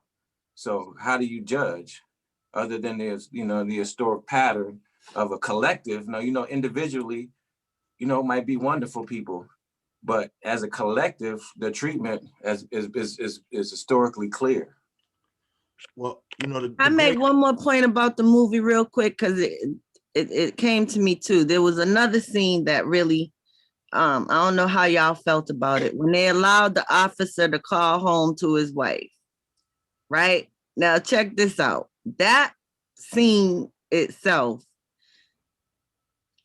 I'm still with that brother that said, what we supposed to get out of this movie? Because, like, were we supposed to be more sympathetic, more empathetic over the fact that this officer may not make it home because he's going to be killed by the big black man than we were supposed to feel about the loss of the black 14-year-old boy at the beginning of the movie? That's just my only other thought, and I'm done. Oh yeah, no, it got lost in the sauce for sure, I think. I think you guys are missing that. This brother was not a revolutionary. This brother was a guy that was trying to do the right thing, trying to be within the system, and he wasn't filled with hate. He wasn't. It shows you that even him, if this brother can get to this point and boil over to want justice in this way, than anybody could. If it was revolutionary, of course, the whole movie would have went down. If it was an organization that was like, off the police, that some of these organizations are doing, that's exactly what they would have did, at least even to just show a message like, you know, you're not gonna just indiscriminately, you know, kill us over and over and don't expect nothing to happen. This was, you know, this movie really was for the white folks. Like, okay, this is a nice Negro, and you know, he was justified to do this. Can you understand how he got to this point? And this kind of wasn't for the revolutionary. No, I get that point, but I'm speaking specifically only of that scene and the impact that scene had over the young Black 14-year-old boy being killed at the beginning of the movie. Not about the father allowing the, you know, police officer to call home, but just the call itself that the officer had with his wife. You know, the feelings or the emotions that one may have had in watching that scene kind of may have overshadowed or made you feel sympathy and empathy in a way that was lost at the beginning of the movie. Absolutely. And so one point on the revolutionary tip, yeah, dude was not a revolutionary. He was G.I. Joe, you know, Captain America. You know, this is a military guy, like you said, trying to do the right thing and all that. And when you say push to the edge, you know, it reminded me, what was that film that Denzel did when his kid was sick and he had to like take over the hospital to get him help or whatever? John Q. Yeah, there you go. So, you know, like kind of like that type of element, you know, everyday man, push to the brink type of thing. And then to Stefana's point, yeah, the phone piece I thought goes more to the overall, the compassion, the empathy thing that we were talking about before. Because of course, you know, your kid who you're supposed to, this is the reason why we're all here. This is dearly beloved why we all gathered here today. It's because this cop killed your kid. And so for you to extend even that level of courtesy, I mean, once again, when we get this man a coffee and a donut, you know, it just, they were doing a lot of that. But yes, it was to humanize the character that I understood more from a cinematic point of view. They were trying to, you know, it was an ensemble cast. So they were trying to, you know, everybody had their little vignette to or their moment to shine. And that was his. To me, it was too much. I wouldn't have went in that direction. But you know, once again, that's what they did. And you know, once again, yes, if it was me, you certainly wouldn't have got no phone call, no nothing of that. I mean, yeah. Jamal, I had that thought on my mind. Oh, go ahead. I'm sorry. I was just gonna say real quickly, I had that thought in my mind over the last 15 minutes to half an hour about how this movie actually humanizes the police. And I think that was just part of it as well, handing him the phone in order for him to make that phone call. But I found myself watching this movie and the interaction between the police and the Nate Parker character, and I'm listening to the police talk about how difficult it is to be a police officer. And to be honest with you, a little part of me was like, damn, it is difficult as hell to be a cop. So going back to the question, what was this movie all about? What was it meant? Was it just to spark conversations like we're having now, or was it to? Or was there another message that's kind of that either is lost on us or isn't lost?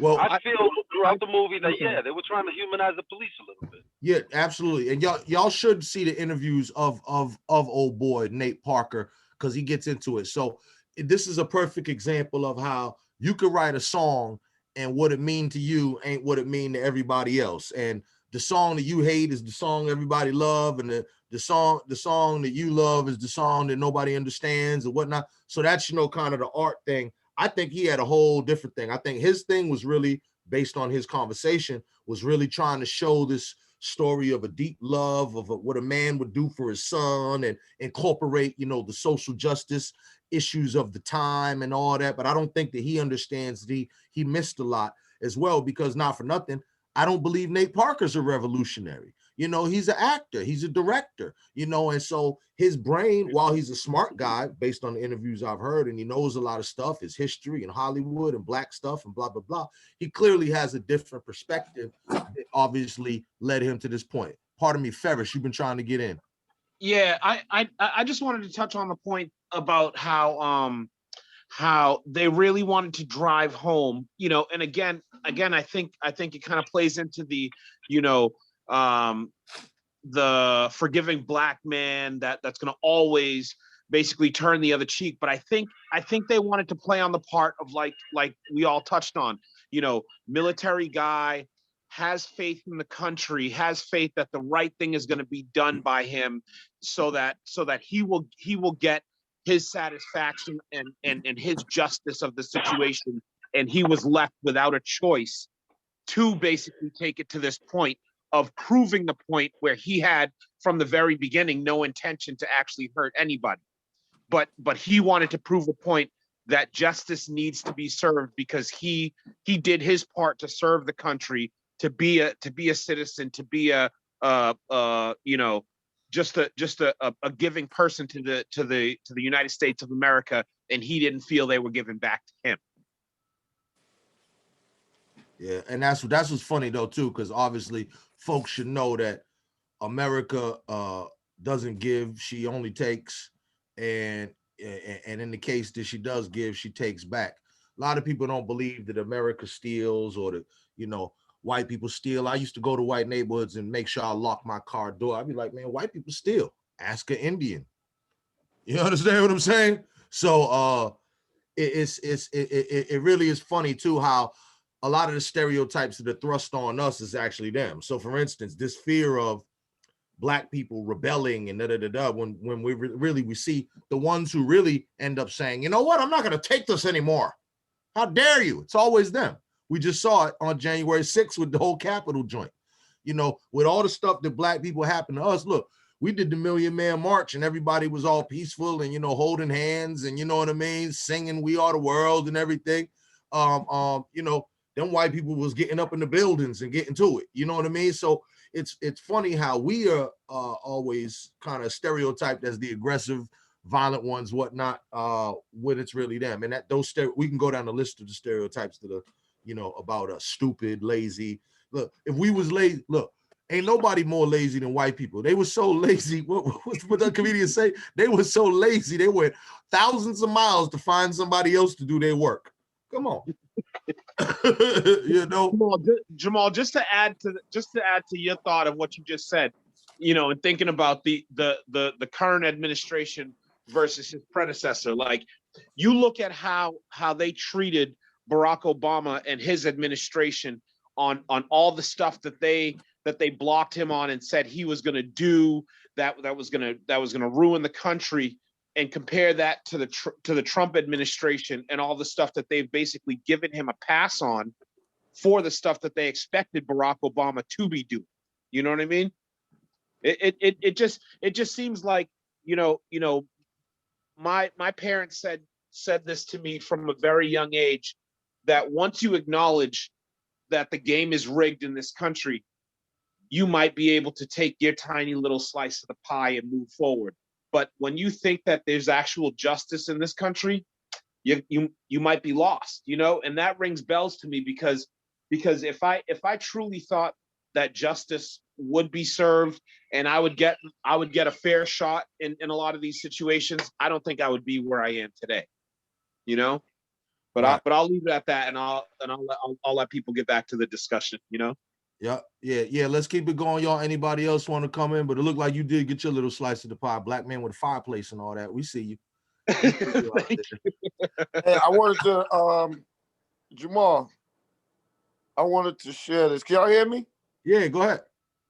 All right. So, you know, I grew up in the gang culture, you know, and when I was about 15 or 16 years old, we had two set of cops. We had we called them the Haitian cops. It was two black cops.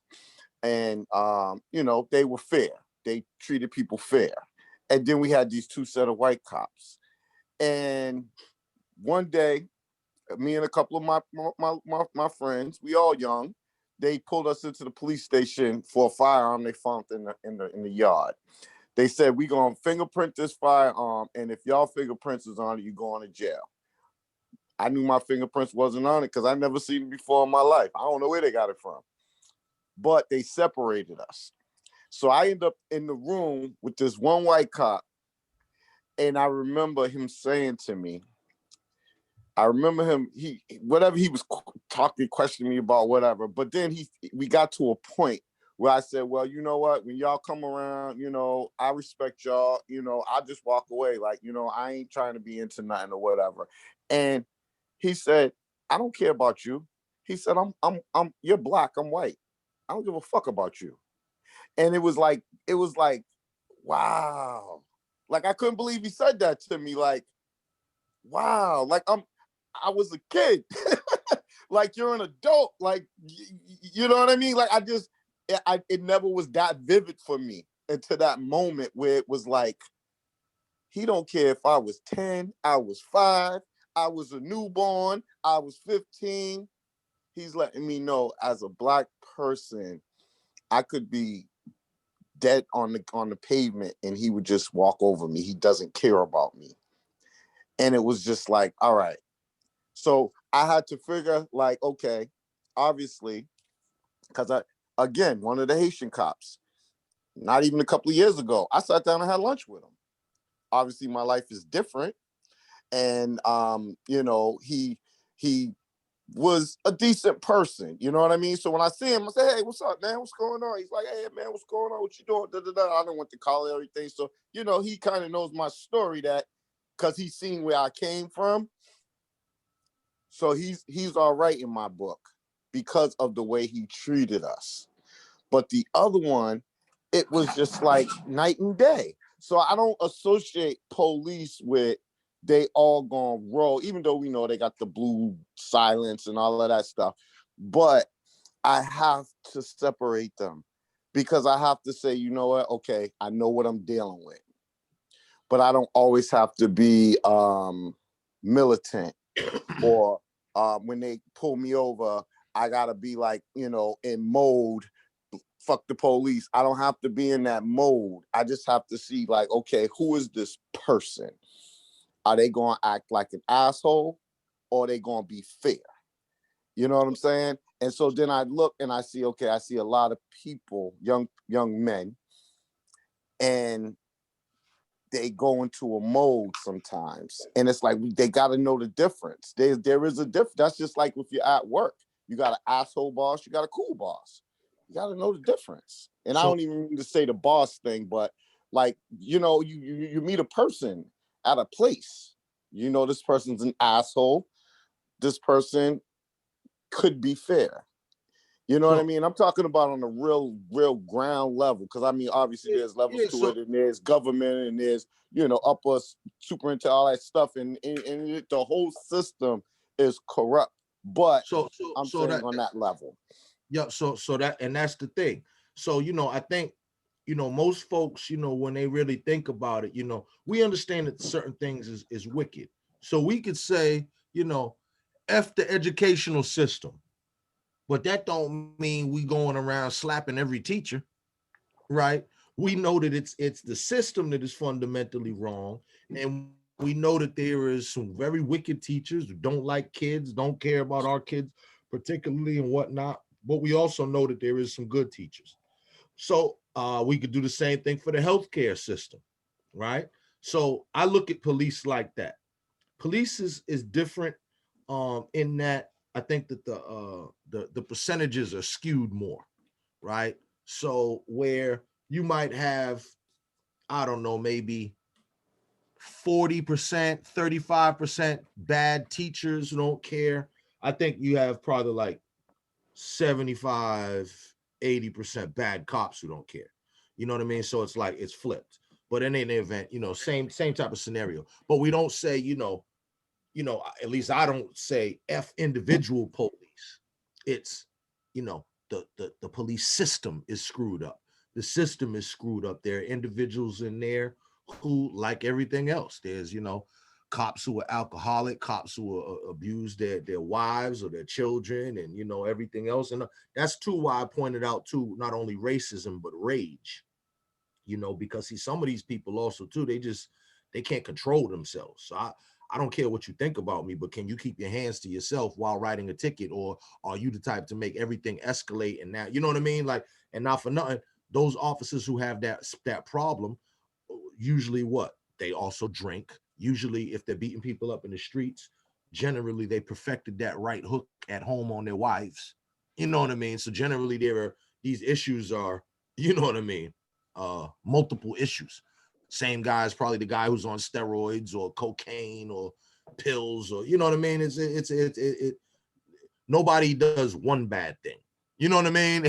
These things usually go hand in hand.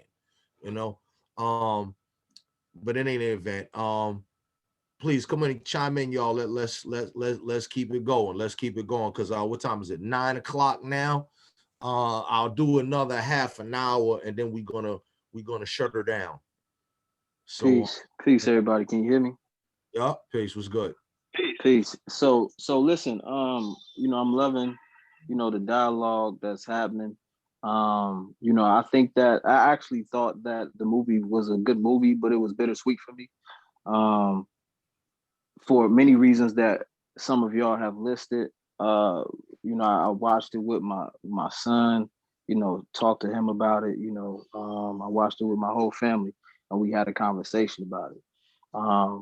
And for me, you know, from you know, I know this is a dope conversation, but my question to everybody is there a plan to do something about, not just like because of this movie, but what are folks doing as a collective, or what can we do to not only just challenge the way that this movie was, but challenge ourselves to fight against the system, or work collectively together to fight the system?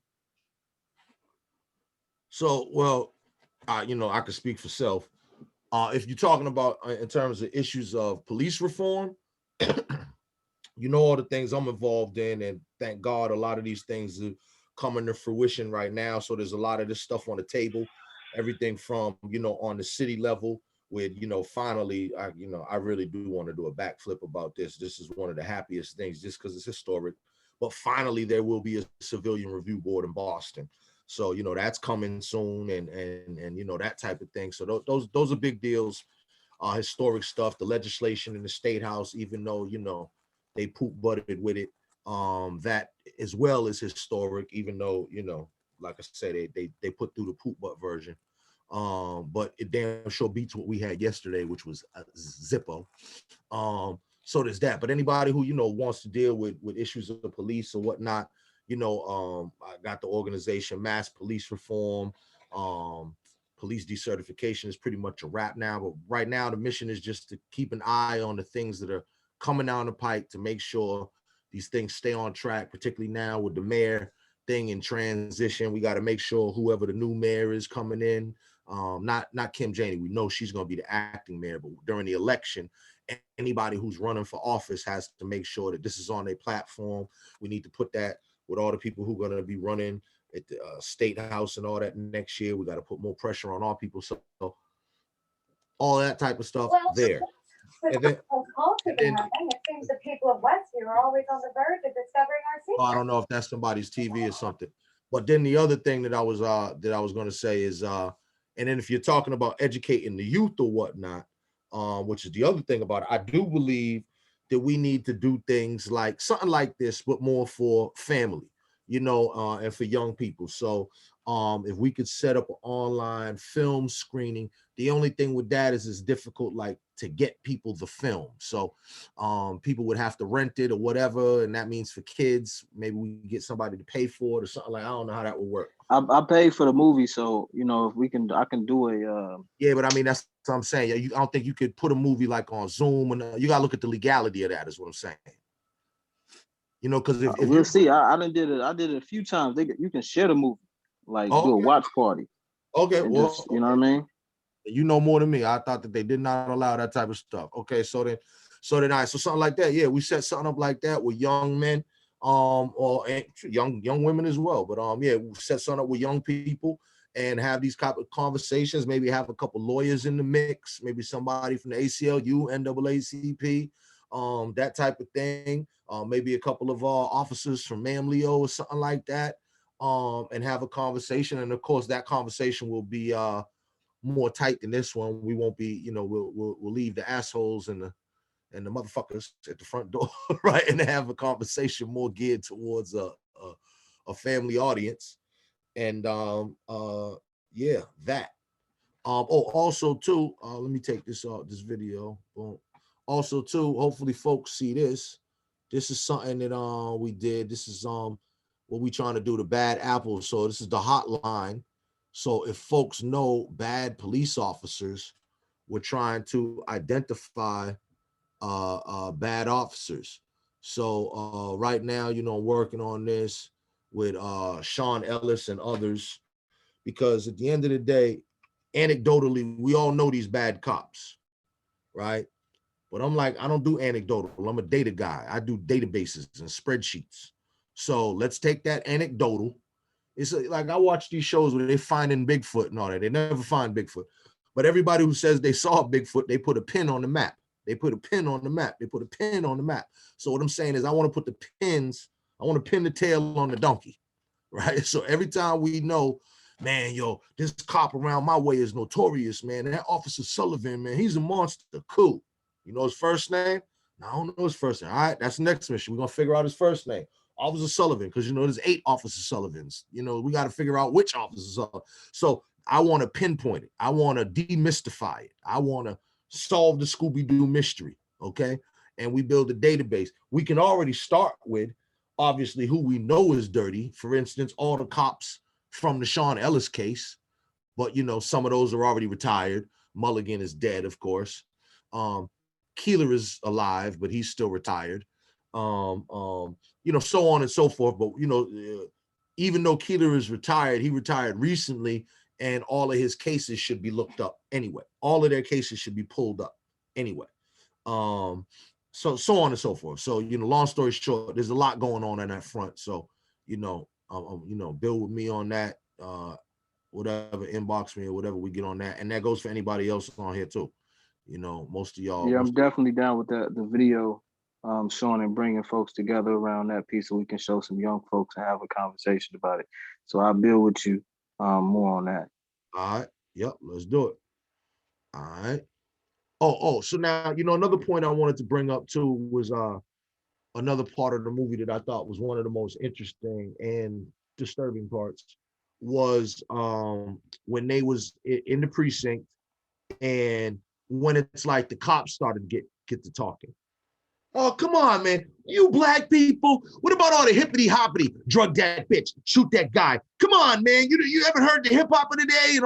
And it was that is the part that actually reminded me of a Spike Lee joint, because Spike Lee does that type of little riffing in a lot of his thing. If y'all remember the famous thing that Ice Cube used to sample later. Here's what they really think about you.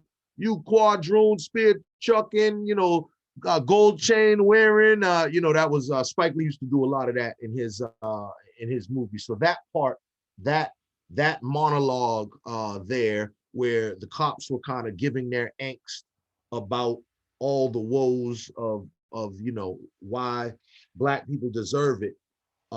That's the part that I definitely think a lot of white America will relate to, cops for sure. Who are going to be like, yeah, what about, yeah, come on, what about it? And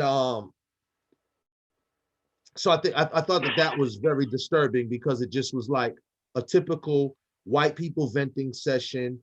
And I don't know if they felt like that's something new or it was necessary or whatever, but I mean, that was to me a little bit trite, because it's just like, come on, y'all, how many times have we heard that? That whole, like, we know what the thought is. We know what the stereotypes are. You guys are lazy. You don't do nothing for yourselves. Look how you treat your women's, and all this type of stuff. But anybody got any thoughts on that? Yeah, so for me, that felt very dangerous, because I think, I'm white, but a lot of my concern is white America thinks the problem is only the police.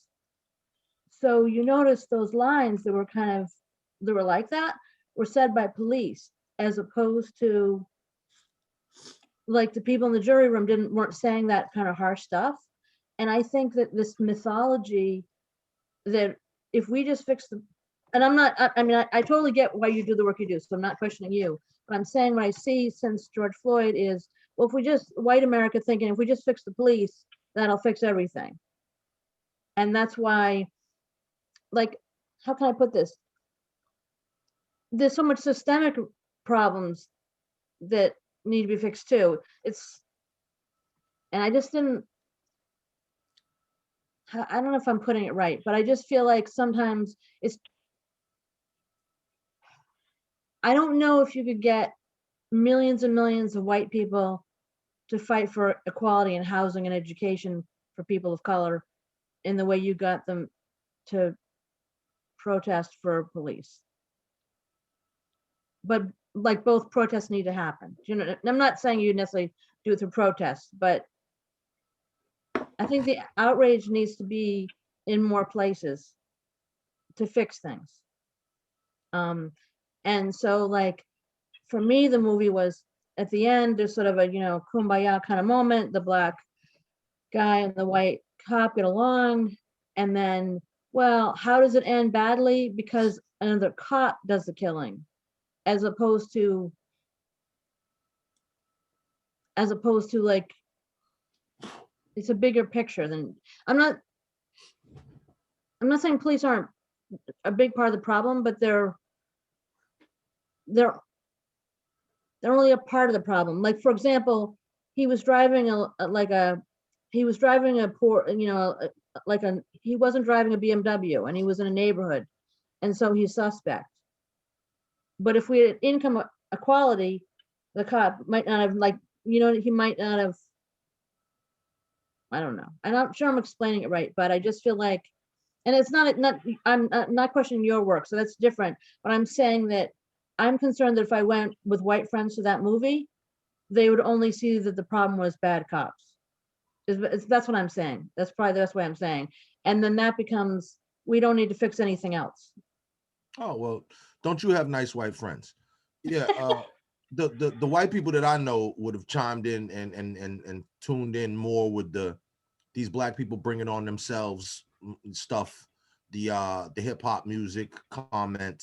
I think they would have got more with that, so on and so forth. But to whatever. It always fascinates me as well, though, too. Like, as a white person, and now speaking for all white people everywhere, do you think you guys always do that to us?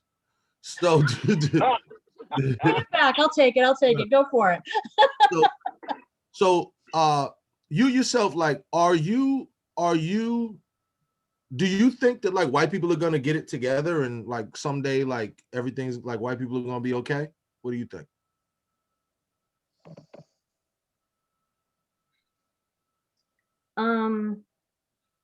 Like, I want to say yes. Oh, we'll get it together. Yeah, definitely. So like, I do criminal justice reform, so I'm kind of more aware of certain things. But after George Floyd died, there was a lot of discussion. And I saw some of my friends didn't understand some of the, like how deep and how systemic and how tied together different parts of racism are. You know what I mean? Like, if we just fix the education, we'd have to fix other stuff. If we just fix the police, we'd have to fix other stuff. I think that some of my friends thought, oh, I'm going to march on the street and I'm going to feel really good and I can do this for 3 months and black people will be better. And it's like, well, it is, just so you know, it ain't like that. We need a little longer than that. Anyway, I don't know if I'm expressing it well, but I think that there's one, yeah. Racism is like a great deceiver, isn't it? As far as how you're explaining the white experience. Racism is a great deceiver. Yeah, so that's why, and like, I totally respect Jamal's work, but I totally get it, but I also feel like it was too easy for white people to say, well, it's just the police. Oh, I mean, not for nothing. So, I mean, okay, let's get into this. I'm gonna get into it lightly Yeah. but intensely Yeah, and go for it. shortly because so we'll do the white people thing. So, one, work I do is not for white people. White people are a byproduct. If white people see it, if they pay attention to it, fine and dandy. But like I literally, what have you. Oh, that's And fine. Yeah, that's fine.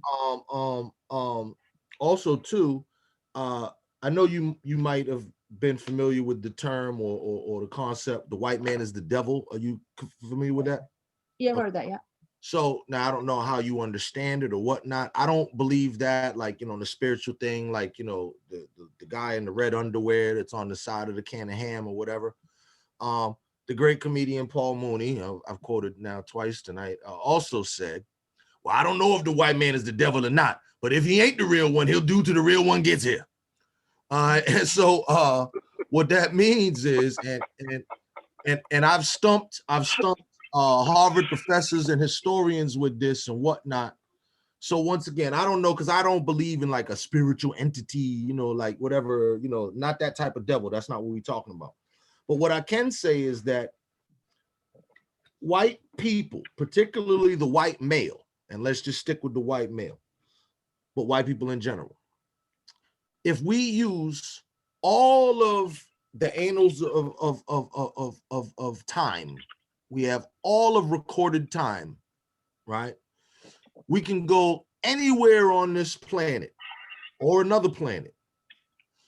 We can contact any other human life form, any plant, any animal, or any geographic landscape, a rock, a river, a tree, a volcano.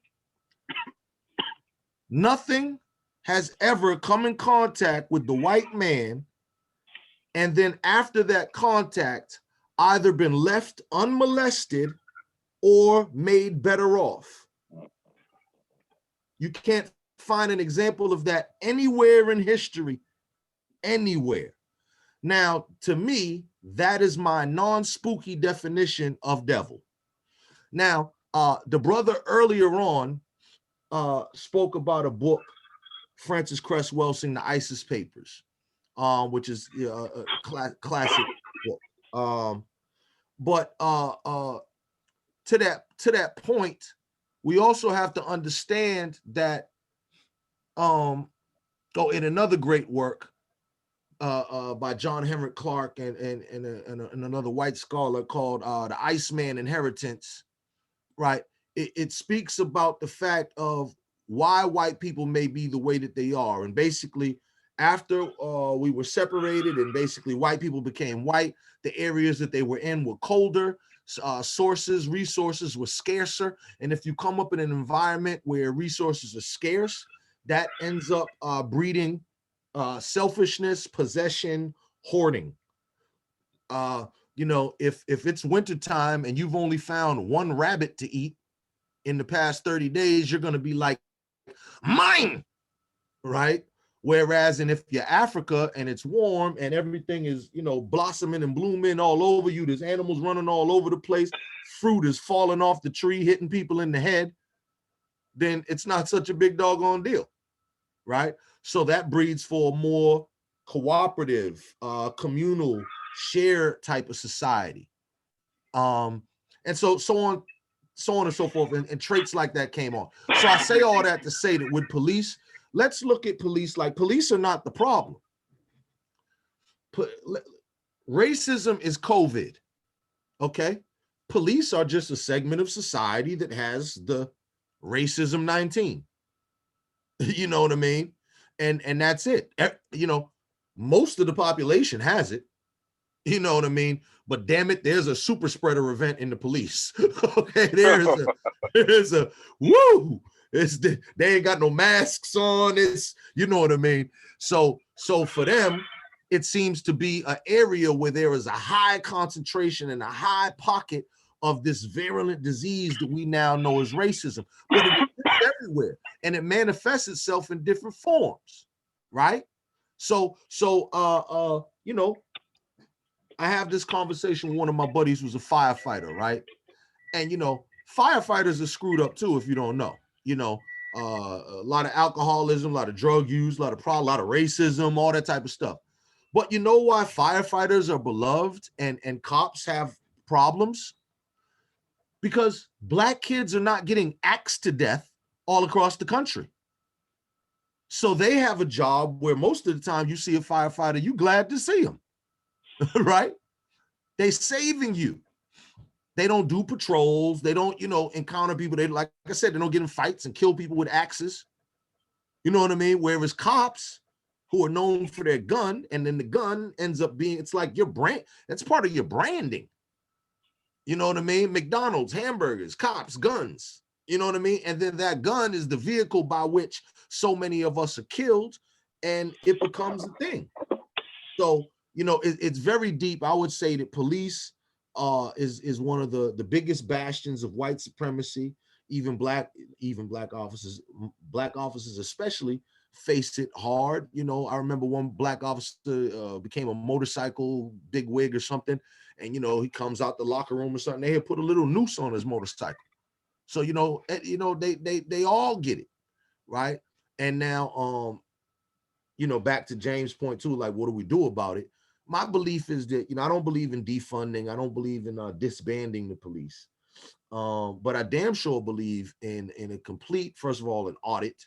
And I believe in a complete makeover from the rooter to the tutor. You know what I mean? A complete restructuring. And once again, me being the data guy that I am, it is data driven. So, anybody who is drunk driven, get them out of there. If you're drunk driving, I don't want you driving around in city property. You know what I mean? Maybe I'll give you a chance. You could be a bike cop. You know what I mean? Or something like that. You know what I mean? But so certain common sense things that I think we could do to weed a lot of people out. So in any event, that's my spiel on that. But if anybody has any thoughts on anything I just said, or particularly though that really I wanted to get into that spiel that the cops were giving, that to me, what is all the anti-black rhetoric and all the age-old stereotypes. You people do it to yourself, but look at you with your gold chains and your big buka stereos, and like it's the stuff I grew up with. So anybody else? I'm trying to remember whether there was really any actual intelligent conversation regarding that spiel that you're talking about. At any point in the movie, bunch of stereotypes. Well, at the time, yes, I agree. But like, as far as the opposing ideas, at what point was there like an intelligent? Because it felt like a lot of that, of the dialogue in the movie, as far as in the room and the opposite opposing ideas, was a lot of can't wait to talk type moments. I don't remember the movie all that well, but that's one thing that kind of stayed with me. I'm wondering, at any point, did conversation help? Do you remember the interaction between the Latino cop and the Latino brother, the inmate? I remember it vaguely. So once again, I think that could have been more productive. Well, two things. Right. One thing, at least on my version, they didn't do subtitles on the bottom. So when the Latino brother was speaking, I didn't know what the hell he was saying. But then they used the age-old trick of, what interviewers use or whatever is, I'm gonna ask you a question and then in your answer, you say the question back to me. So, so then the Latino officer actor then was like, oh, so what do you mean? You saying I'm betraying my people? I don't, so you could then ascertain what the brother had said before that. But by the way he was saying it, and too, he was cool. I like he was, you know what I mean? And the way he was running it down, so kind of like deadpan and just whatever. I know that there was nuances in there that I would have liked to see the actual dialogue with him. I remember more of the conversation, and I can relate to that type of conversation. I can relate. Now, do you speak Spanish? Yeah, I speak Spanish. Do you speak Spanish? Okay, yeah. So you understood. You got the goodness of it then. Yeah, I got all of the information, and I remember that I was like, yeah, I can totally relate to what these two are talking about. Because basically he was calling him basically Uncle Tom type of like a sellout. Something like that. Yeah, if I remember the conversation, it was basically like, yo, you're the one that comes here and you assimilate to this culture, and you can't wait to marry this culture, and then you think this culture is actually a good and just culture.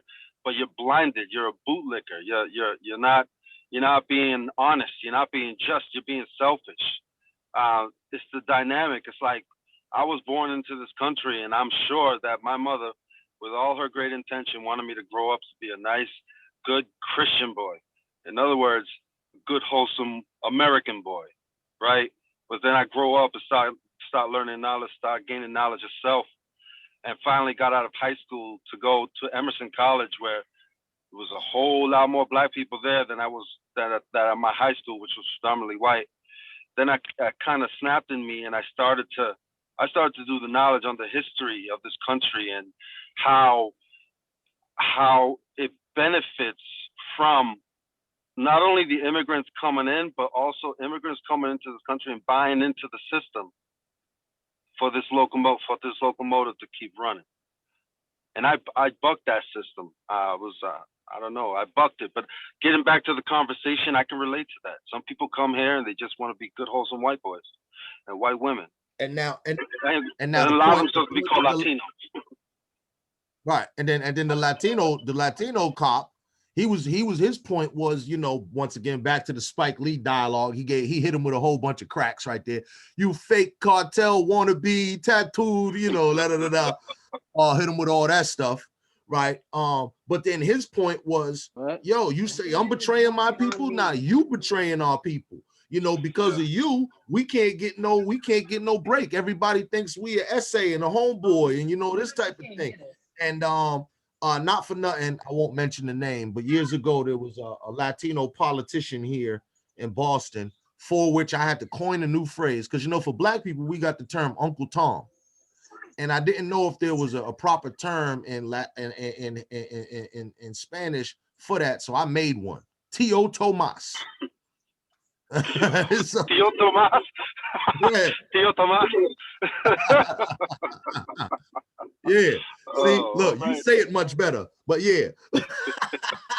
No, I like that. That's funny. Spread that amongst your peoples. That one's for free.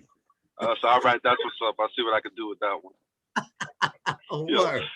maldito Tío Tomás over here.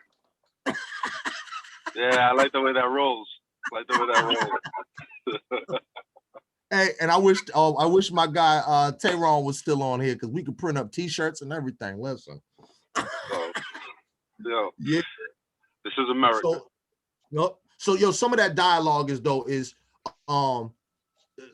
there was no real black people pushing back on that same thing. So the white people in that conversation, they took the position of, you know, the black people were betraying their own race by doing the hip hop thing and selling drugs and shooting themselves and da. So in that conversation, it was white against black with the same point. You ain't shit because you do it to yourself. And then with the Latinos, it was the Latino cop. But now too, who I also did like, and I mentioned this earlier, was the Latina sister. She didn't say much, but for that point where she had to say, "Oh, wait a minute. Well, what about women?" You know what I mean? And then when you know she got more chance, she was like, "Hold on, I gotta say, yes, I'm an officer, but I'm a woman and I am a Latina." You know what I mean? And she said, she said it like that too. And and she said her thing, and I thought that was a nice touch. I wish they would actually gave her more run. She didn't have too much to say, and she was beautiful too. Side note. But you know, I wish she would have given have been given more lines, you know, because I thought that was also an interesting angle and whatnot. But in terms of, you know, intelligent conversation and particularly resolution, it was not a lot. And you know what that reminded me of? You know, I'm old again, I'm showing my age, but one of my favorite TV shows of all time, most genius TV show, one of them ever, was All in the Family, Archie Bunker.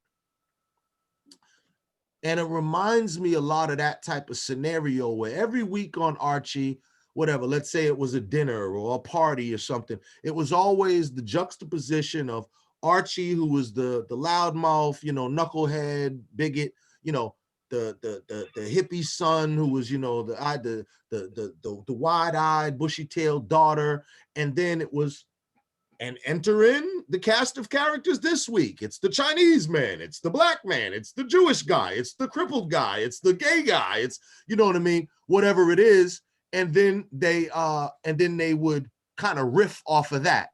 But at the end of it, you feel like there was some intense dialogue that went back and forth, but you don't know that anything got resolved. And once again, by the nature of it being entertainment, there's got to be like the little quips and the little witty retorts and all that type of stuff. They got to put it in there, obviously, because, you know, it is a business of entertainment, right? But so there's that level. But yeah, with this, I wanted more. I felt like we were set up for a movie that was going to be really deep and poignant, and I felt like it was okay. It really was. It was pretty superficial. But you on mute. I just felt exhausted and deflated by the end of it. Yeah. It was like a workout. That's how I felt about that movie. It didn't make no damn sense. I'm gonna keep it real. I'm sorry. I hate to say it, but I don't know if y'all can hear me because I got my headsets on, but it didn't make no sense we got you. to me. You know, I feel like if we're going to be true to our art form, one thing about, let's say, Uno the Prophet, let's use him as a reference point. You know, back in the 90s, you were honest with your experiences, but also, you know, you said earlier that, you know, if I was in that, if I was in that situation, I would do blah blah blah. You know, I felt like the movie even didn't allow the artist to be truthful with the story he wanted to depict, because had he been able to, without fear of repercussions from mainstream or whoever he has to answer to in Hollywood, that whole scene in the precinct would have been different. And you know, I can't like feel anything other than I felt, like you said, deflated, but I was looking for something more emotionally, but I was completely drained. Right now I'm going through this phase of watching these period time movies and series, right, Jamal? I'm watching things like Nightfall and all of these kings and monarchs, and you know, in connection with their Catholicism, and you know, in that art form, or that in those movies, they're able to be completely honest without any repercussions of revisiting history. And for me, American Skin was to really, I don't know, I think he was stifled, and I wonder if there was really any other script writing that had to be taken off the table. Right, like if that was the alternate version. Right. I agree with that, because it definitely, I definitely feel, well, I don't feel, I know the level of scrutiny that happens in regards to films and books and whatnot. So yeah, I definitely don't, it would not have gotten, Spike Lee or not, it would not have gotten put out on mainstream platforms. So I mean, you could have made the film if you know some rich guy who would have gave you the money to make it. You can make it, but then it'll just sit somewhere. Nobody will ever see it. Netflix won't take it. You know, Comcast ain't gonna put it on their thing. You know, the big movie theaters would not show it. You know, because they've done that before and they've shut down various things. And the time now is different. So things like this are sliding before, but I don't know if folks you know, Danny Glover been trying to make the movie about Toussaint Louverture for fucking ever. You know what I mean? That's a historical piece on the Haitian Revolution. So, you know, things like this, they have historically. And so that will never make it, because at the end, Toussaint was victorious, right? Right. Right. Won. Okay, he won. So someone Well, talked about the programming. I don't know. I just feel like okay, no, look, but let me tell you how Hollywood works. And once again, too, you got to see that thing I told you, Classified X, about Hollywood, the Hollywood industry, and because there's a lot of classic things that they do. So what they do is it could be a black story about a black hero, and they're all black, everything. All right, I'll give you a great example. One of my favorite heroes from apartheid, Steve Biko. Remember Steve Biko? Played by early Denzel. Remember that? Called Cry Freedom. Y'all remember that movie? I do. Okay. But you watch that movie, what was it about? The white man journalist. You see, they made the white man journalist the real the hero, the protagonist of the movie. And basically the life of Steve Biko, even though it's the focus of the film, but it's told through the eyes of this white man. See, so Hollywood could easily make that movie about the Haitian Revolution, but what they do is they do stuff like then they'll tell it through the eyes of like Napoleon. You see what I'm saying? Or some white French dude who was probably, in Haiti and just, was a journalist or a poet dude or someone who really had nothing to do with nothing, but he's just seeing it all go on or what have you. Or they'll tell it through the eyes of some light-skinned Haitian dude, who do the narration in a British accent. You know what I mean? For all the sense that'll make. You understand what I'm saying? Because that's every historical piece I love. They go back in time, Egypt, ancient Rome, everybody talking Shakespeare. It's crazy to me. Everybody got a British accent. Where did they do That's that? That's why we have to start supporting black media and filmmakers whenever we can. I got this through Sunshine. I got the movie. I got the Yeah, that money didn't go to no sir.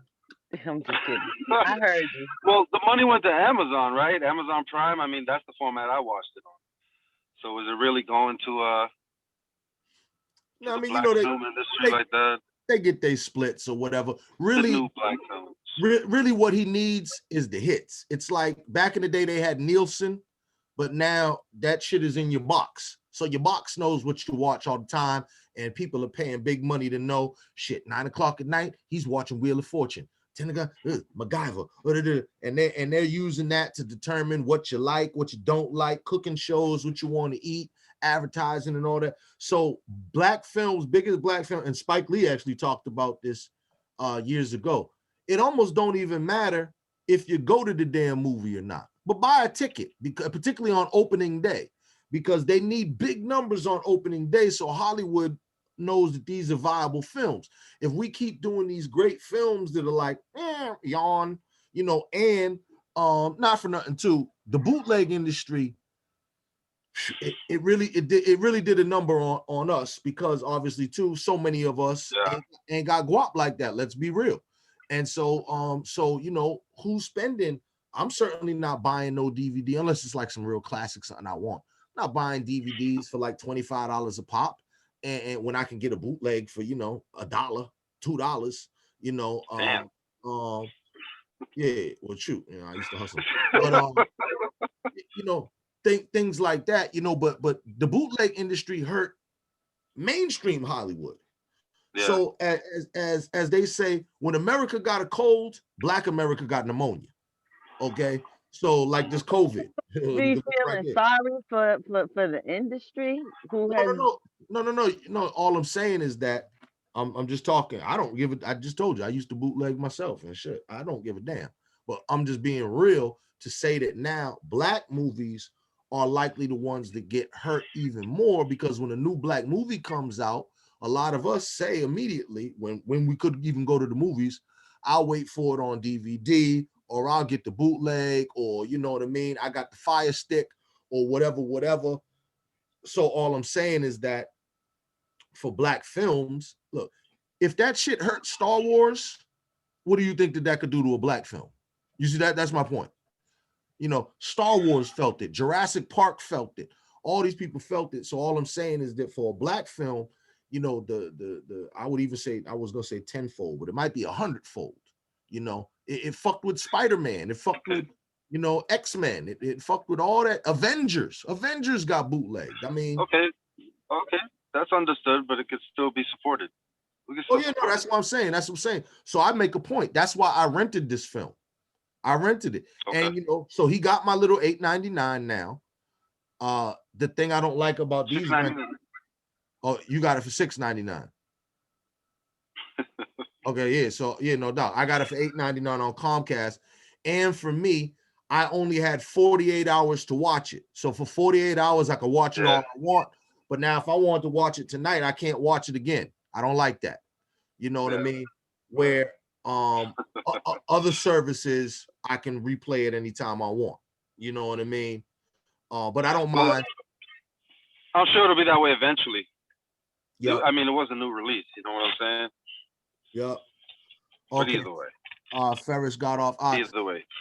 Hey, so we about to end it in a couple minutes. We're just gonna end like this though.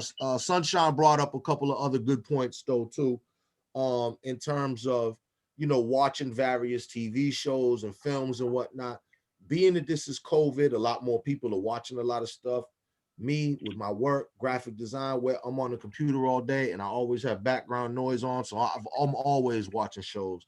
And I specialize in being a connoisseur, curator of very weird, eclectic, interesting shows. So I'm right there with you, Stefan. I too have been watching a lot of that. I've also been watching a lot of the black ones. So you know, I wanted to give a couple of little recommendations, and we could talk about that, and also talk about next week, because as you know, we'll be doing Judas and the Black Messiah, which I have high hopes for, really high hopes. But okay, recommendations on the black tip. There was a TV show, a series that came on. It was supposed to be the depiction of John Brown, called Good Lord or Sweet Lord Bird. Good Lord Bird. Did y'all hear about that? No, I haven't actually. Okay, so yeah, that came on recently. The dude, what's the white actor? Ethan Hawke. Ethan Hawke plays yeah, right. They all look alike. Ethan Hawke plays John Brown, and then, you know, then the cast of characters of all his black, you know, counterparts who are in there. Thing that's horrible about that is, and I don't know if this is historically true or not. I'm actually waiting to talk to one of my mentors who's like Mr. Historian to get the real deal on this. But in the thing, his little kind of right hand little man person was a young boy who early on got mistaken in a dress for a little girl, and then the whole rest of the series, it's this young boy in a dress, and it was like I was confused on why this was incorporated, unless all the Hollywood conspiracies that we normally go to towards demasculinization and all that. But other than that, I was just like, if it's historically accurate, okay, maybe, or whatever. I mean, I'm sure people had to do all sorts of crazy things to escape slavery, dress up as whatever, I'm sure. But why that was such a thing, so that it was weird, but it was still good and it was worth watching. Excellently done. Ethan Hawke and his brother produced it. A lot of money into it. It was very good. I think it was on Showtime or one of them channels. Stefano, you can get that for free with no shame or guilt, because that was Ethan Hawke. What was the name of the movie? Good. It was not even a movie. It's a series, a season. Oh. Good Lord Bird. Yeah, it's on Hulu. There you go. Hulu, but if you want it, it's on Cody too. You know, I don't know if you know what Cody is, but Yeah. Cody, right with me. But what else? Give me another recommendation. Then there's another John Brown one, which I had really waited to see, and then all of a sudden I heard about it, and then I didn't hear nothing else about it. And one time I was surfing, I found it on. I was like, oh shit, it came out, whatever. And that's called Emperor. Okay, and Emperor is another John Brown story. Emperor is about this black man who was enslaved African, who his nickname Emperor because he was always told that he was of royalty, and he ended up having his own circumstance, and he got about it, and he got with the revolution and blah blah blah. That has a lot of the same type of white man, black man, buddy flick type of, you know, it's in all of these things, but it's good. And it was definitely, in my opinion, at least more historically accurate than the other one. And for instance, in this one, even though the main character was Emperor, there was no little young boy helping John Brown who was running around in a dress in that movie.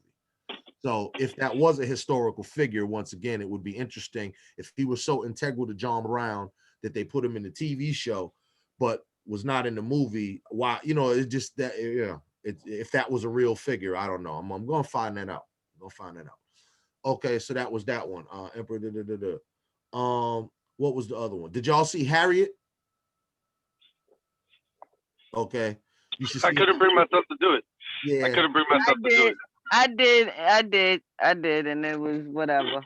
Yeah, I mean, so a lot of these too, it's like, okay, on another note, superhero flick, you know, for those who see Wonder Woman, a lot of people might have saw Wonder Woman and said, oh, it was trash. My whole thing is like, what do you expect? It's a superhero flick. Like, you know, let it be, you know, they were like, it was goofy. It's a superhero flick about a broad that can fly with a lasso. You know what I mean? Yeah. It's not realistic. Yeah. You know, so she has an invisible plane. You know what I mean? So in any event, it's like that with a lot of these slave movies and so on. So you know they got to do what they got to do. But the Harriet, I actually was not mad at. I was, you know, it was, you know, a little Hallmark after school specialish, but it was good. Like, put it like this, I would recommend youth to see that, Stefana. You know what I mean? Like, it might not have fed all of our adult things, knowing everything we know, but you know, I would want some young people to see that. Oh yeah, I would. It was better than American Skin. Yeah, absolutely that. So Harriet, and then there was So you need to watch some of these that I'm watching, Jamal. I'm like going crazy with them. These period pieces. Right now I I'm watch on. all them. What you watch? You watch the one about the Pope and what's them people? The family, the Pope people. And I'll be watching all the. I'm watching Medici right now. Yeah, exactly. I see all the Medici. Yeah, Medici. Yeah. Yeah, I'm watching that one. That one's a little slow, but you know. Yeah, I be watching all the joints too, and all the ones, the Templars and all the quests, England, all the old Roman ones. Like, listen, I watch it all. Right. And you know what? It's funny because what I was saying in terms of, you know, well, what I feel like some of these period pieces, right? They're very reminiscent to what's happening like in society today as it relates to politics.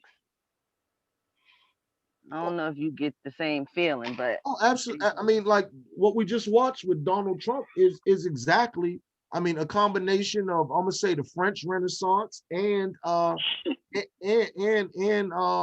ancient Rome. You know, except at the end, everybody didn't get to stick a knife in Caesar's back.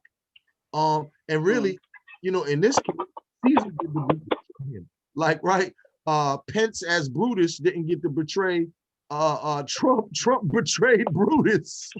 Like, nah, you ain't gonna get me. I'm too fast for that. You know what I mean? So we got differences. And too, when I said the French Revolution and the Renaissance, because you know, that whole Marie Antoinette let them eat cake thing. A lot of these people's attitude in modern politics is like, yo, why don't you, back to this black thing, why don't you people have it for yourself? Well, just get it. It's America. Why ain't you rich? You better get like me. You better get rich like me. Pull yourself up by your own bootstraps. You don't got it because you lazy or you stupid. You ain't figured it out. It's the American dream. Sometimes I struggle with it. I be thinking, are they right? Because I know I'm smarter than Lil Wayne, but fuck, he's a millionaire, and here I'm sitting here talking to you guys. No, I think there's a bit of truth in that. Actually, it's a bit of truth that could be painful to admit to. There's nothing. Yes, there are systems in place. Systemic racism is a real thing, but nonetheless, the game is capitalism. And if you learn how to play this game of capitalism, you can get yourself closer to an economic freedom, which is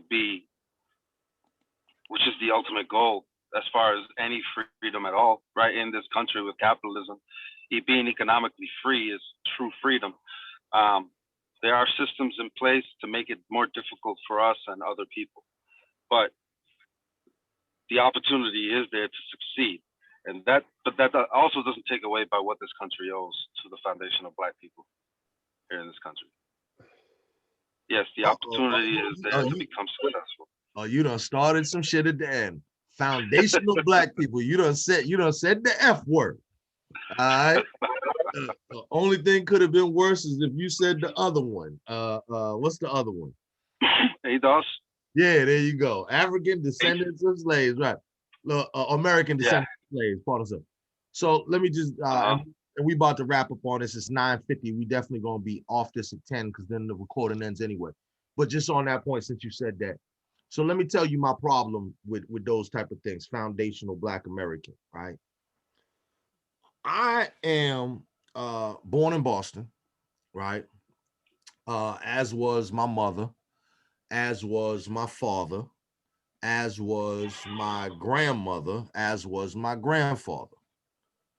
Now, my grandfather is half Cape Verdean, and his father was all the way Cape Verdean. That's on my mother's side. My grandfather on my father's side was all the way Cape Verdean. My father's Cape Verdean and Black, which is just double Black, I guess. And yeah, double Black. Right. And then on my mother's side, Cape Verdean Black, and then there's also some Cherokee and Blackfoot Indian in there. My grandmother's mother came from Jamaica, straight from Jamaica here. Married Black Cherokee man, my great grandfather Winfield Price. So now you got Jamaican Black Cherokee, right? Okay. And then also too, my grandmother's grandmother. So I hope I'm not making this more confusing. My grandmother's mother, my great grandmother, Mama Ida Price, she married Winfield Price. That Ida Price is the one from Jamaica. She married Winfield Price, the Black Cherokee man, right? Winfield Price's mother was also a Black Cherokee woman. She was a freed slave. Okay. So now, when my great grandmother Ida Price and Winfield are together, now they have the kids. My grandmother Winnie, my Aunt Lucy, Understood. All this shit. It was my Aunt Lucy that taught her grandmother how to read, because she was a freed slave out of slavery who did not know how to read. And Aunt Lucy, when she came home every day as a young girl with her little lessons, she taught my grandmother how to read. So in any event, I say all that to say that when you say foundational Black American, I've heard, both sides talk. Tyreek, who I'd really like to punch that guy in the face, trust me, and I really mean that. And he annoys the shit out of me. And then the other people who are equally as off base. A guy like me doesn't fit into their little thing. Oh. Okay. How would you fit in? Well, what do you mean? How would I fit in? I mean, you have some foundational Black American in you, right? Oh, absolutely. But they cutting out the Jamaican, they cutting out the Cape Verdean, But that's understood. They cutting out the Black Cherokee and all that shit. They can't cut no shit out. And not for nothing, too, in terms of Blackness, Tyreek, now she can't cut shit out for me. You better cut out that mink slide shit and all that wannabe pimping and all that little slick pseudo little talk and all that. With all his talk of masculine, he is the most feminine Black man I've ever seen. This dude is, in his own words, he is quite moist, right?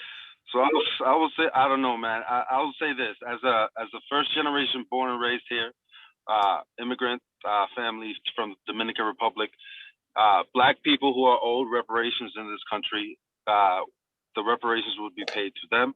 I wouldn't receive any of it, but I'm for it because it would allow me to do business with more of my people. But America owes Dominican people too. See, that's where their shit is fucked. Yeah, but I feel that like that would have to be some litigation that's going through DR. See, like my fight's not here. My fight, it would be in DR. No, as but far as financial compensation is concerned. The fight here, right? No, as a guy who's been on the reparations movement for a while, the fight here would be for America to pay what they owe. Okay. Right. America owes money in Africa. America owes money in Brazil. America owes money in Cape Verde. America clearly owes money right here in America, certainly. Right. But no, America owes money all over the goddamn planet for America's involvement in slavery. Then also too, England owes money in Africa. England owes money in Jamaica, all the places that they colonized in the Caribbean and all that. And then Spain, Portugal. So when we go to an entity, that's why I say that they got it backwards.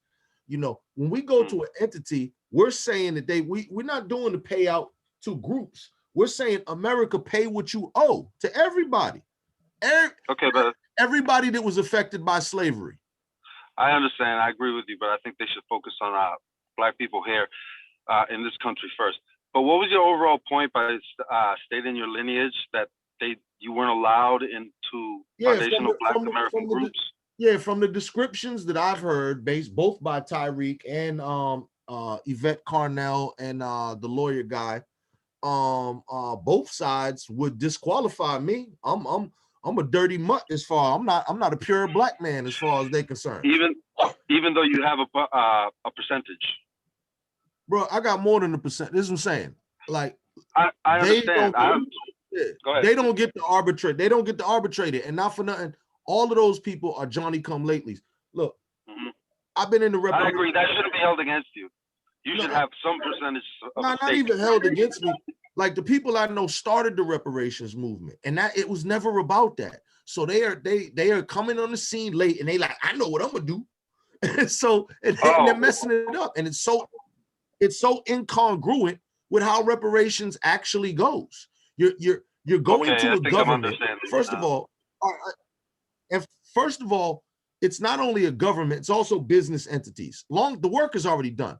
We've already identified the entities, what is now Bank of America, which then operated under multiple different entities. Bank of America, like it's also companies, they owe major money, okay? And the money that they owe is not just here. Aetna, what's now Aetna, the insurance company, they used to insure slaves and plantations and boats and shit like that. What's the big railroad company? Is it CSR or I forget the other one, but the big railroad company. So it's like, it's not just government, it's also American. It's also corporations. It's also corporations that are still in existence and still got that money in the bank that owe not just America, but wherever they did business. You know, if you are, let's say Dole, the fruit company, yo, they had plantations all over the Caribbean and shit, you know, before they got pineapples in Florida and shit. And they were using slave labor, all this type of shit, like all those type of companies, everybody owes. And I don't know why these people who think that they got it figured out, they're making the pool smaller and they're like isolating it to a small group that like only they fit in. And it's really weird. And not for nothing too. And if they do their own genealogy, like, yo, it's foolish. They talking foolhardy. I never heard it from that point of view before. That I understand that now. Yeah. They need to get with the OGs like NCOBRA and whatnot, which is the National Coalition for Black Reparations of America. National Coalition Organization. I forget what the hell, but NCOBRA. That's one of the main reparations plays. You can go look up on C-SPAN. There was a whole Millions for Reparations march back in whatever 2005 or something. You know, for hours, all the speakers on reparation. None of these people were there, by the way. You know, they didn't know about this in 2005. So, you know, we just got to be careful. Blah blah blah. But all right, so bro, we can stay in contact too. You know what I mean? This is a good build and everything. You know, we all been running our mouth for a long time. We could all get back to our lives. And Have a good evening. I'm glad folks stuck there with me, and I'm glad we got folks to interact more. You see what I was struggling and wrestling with, brother, right? I had to wrestle it out of. Yeah, I see. It was the passion. You were impassioned, bro. It was. Yes, indeed. It was bleeding through the screen. Right. But now we got it. We had a good build, and now all of us stayed on here. So we about to get off. Any last words from anybody? No. No, Sunshine. No, go I'm ahead. good. All right. Well, everybody have a good No, night. your last guest. No, someone did want to say something, Jamal. I don't go know ahead. her name. No, I was just gonna say, thank you for this discussion. Yeah, I mean, it's refreshing. Yes, I indeed. don't mean refreshing, but it's refreshing to go deep and be honest. Right. In a way, I feel like it was an antidote to the movie where they would just lay a bomb and then it would move on. And here we got to, we talked about the bomb and we talked about it more. This is what we call grown folks conversation, and to the point of why I'm so adamant why everybody got to speak and whatnot, because I want all perspectives at the table. And I particularly, I want to hear from women, and for you as a white woman, I don't want white people to feel like, well, maybe this is not for me or whatever. Nah, this is for people with a brain. This is who this is not for. Stupid people with no opinion. Don't want them. No interest in them. People who have thoughtful conversation and intellect, we want to hear it. We want to hear the perspective. That's what it's about. Dialogue, discussion, so on and so forth. So I thank all y'all for participating. And remember, next Sunday, same time, same bat channel, right? Look on Facebook for that, and we will do what I anticipate will be a better movie.